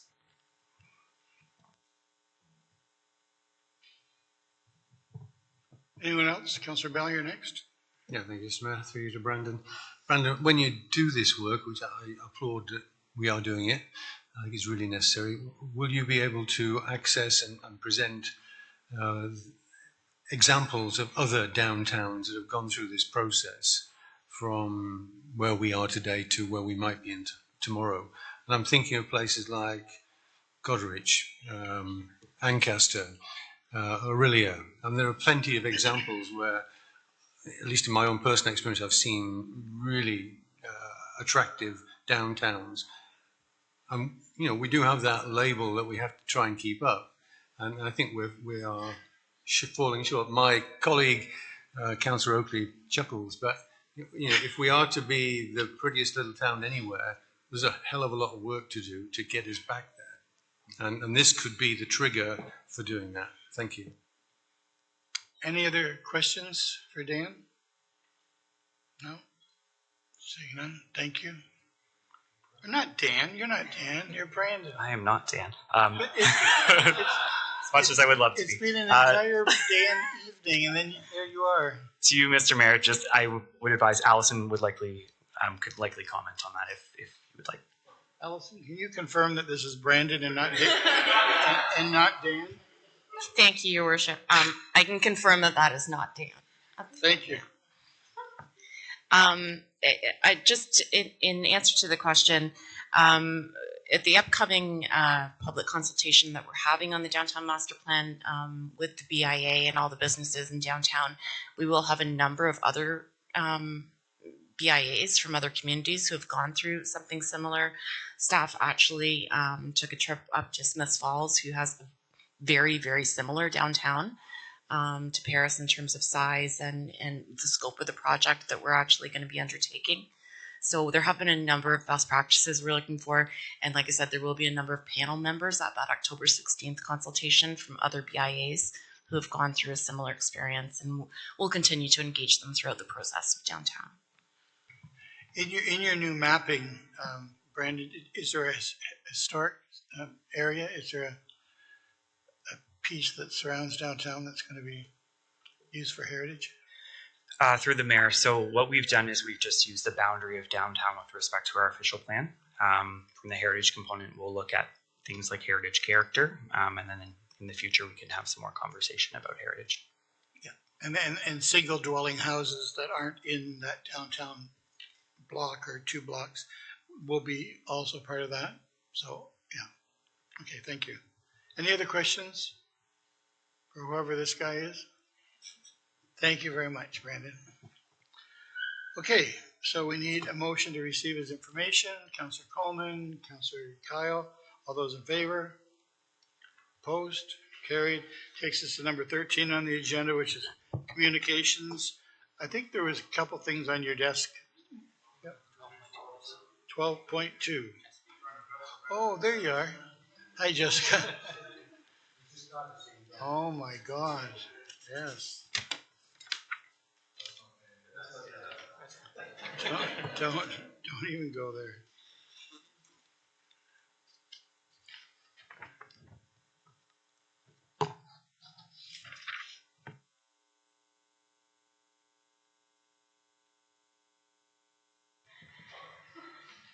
Good evening, Mayor Bailey and members of council. I'm here this evening to present report RPT 01-2424 in front of you as part of the package this evening, which provides an overview of provincial legislative changes resulting from Bill 185, Cutting Red Tape to Build More Homes Act. The report is intended to provide an introduction to this project and also request direction from council to initiate an official plan amendment to the county's official plans to align municipal policy framework with the most recent provincial policy changes. This concludes my remarks. I'll keep it very short, and I'm here to answer any questions that council may have. Right, so it's on the floor with Councillor Pierce and seconded by Councillor McAlpine. Now you can speak to it, Councillor Pierce. Thank you, Mr. Mayor. So just for clarifications, these amendments, are these amendments to the approved official plan or the draft official plan? Through the mayor to Councillor Pierce. So that will depend on timing. We've left it open and general, so we intend to amend both documents. However, if we do receive provincial approval in a timely manner, then we'll seek to only amend the new official plan. Thank you. What is, maybe to Allison, what is the new timeline for another official plan if our other official plan doesn't show up? When do we do another one? Any idea what the date on that is? Who knows? You know. Yes, we can answer that. Could you share that with me, please? So it would be 10 years from the date that we undertook. Right. So we haven't even received it back for with comments yet? So, do you want to jump in? Through the chair, Mr. Mayor, to the council, we have had dialogue with the province. They've given us some draft modifications to review at a staff level, and we've responded back. So we're waiting for response from the province at this point. So we have had recent communication with them on the official plan. Perfect, thank you. Any other questions for Councillor Oakley? Through the mayor to Jessica on another slightly unrelated topic, but related to provincial policy. The province just released their new provincial policy statement, to my understanding. I assume we're going to expect a similar report on the implications of that coming soon. And further to that, part of the piece of advocacy that we did at AMO and questions that we had were updates on the agricultural impact assessment, which was mentioned in that document, but really didn't flesh it out at all. But we were told by the minister to expect some engagement on that coming soon. Have we heard anything in regards to that engagement process? Through the mayor to Councillor Oakley. So just on the first piece of the PPS 2024. So that that document is slated to come into effect October 20th. So as part of the new official plan implementation project that the policy team will be working on, part of that will address consistency with provincial legislation. So any changes that we need to make to maintain consistency with the new PPS, we'll make through that larger project. And that project will have segments. It will sort of be broken down to be a little more digestible and understandable. On the AIA piece, I think I'll call up Brandon just to shed some more light on that if he can. Through the mayor, just with respect to the AIA piece, so we have had recent conversations with OMAFA. They're still kind of awaiting direction for their timelines for provincial guidance, which seems to be the common response. But yeah, so once they give us their provincial guidance, we'll move forward with it that way. Okay, perfect. Thank you very much. Any other questions? So it's on the floor. It's been seconded. Received as information. All those in favor? Opposed and carried. Now I can go to number 13, which is communications. We haven't any resolutions. There aren't any other business. I didn't ask at the beginning of the meeting. Does anyone have anything under other business? No. Takes us to number 16, which is in camera, which we're not going there tonight. We've been everywhere else. Takes us to number 17, which is the bylaws, and Councillor Bell, you have those. Yes. Moved by myself, seconded by Councillor Howes, that bylaws 102-24 to 105-24 be read a first time. Can we clarify? Sorry. 104 is the one we pulled. Can we take that off, please?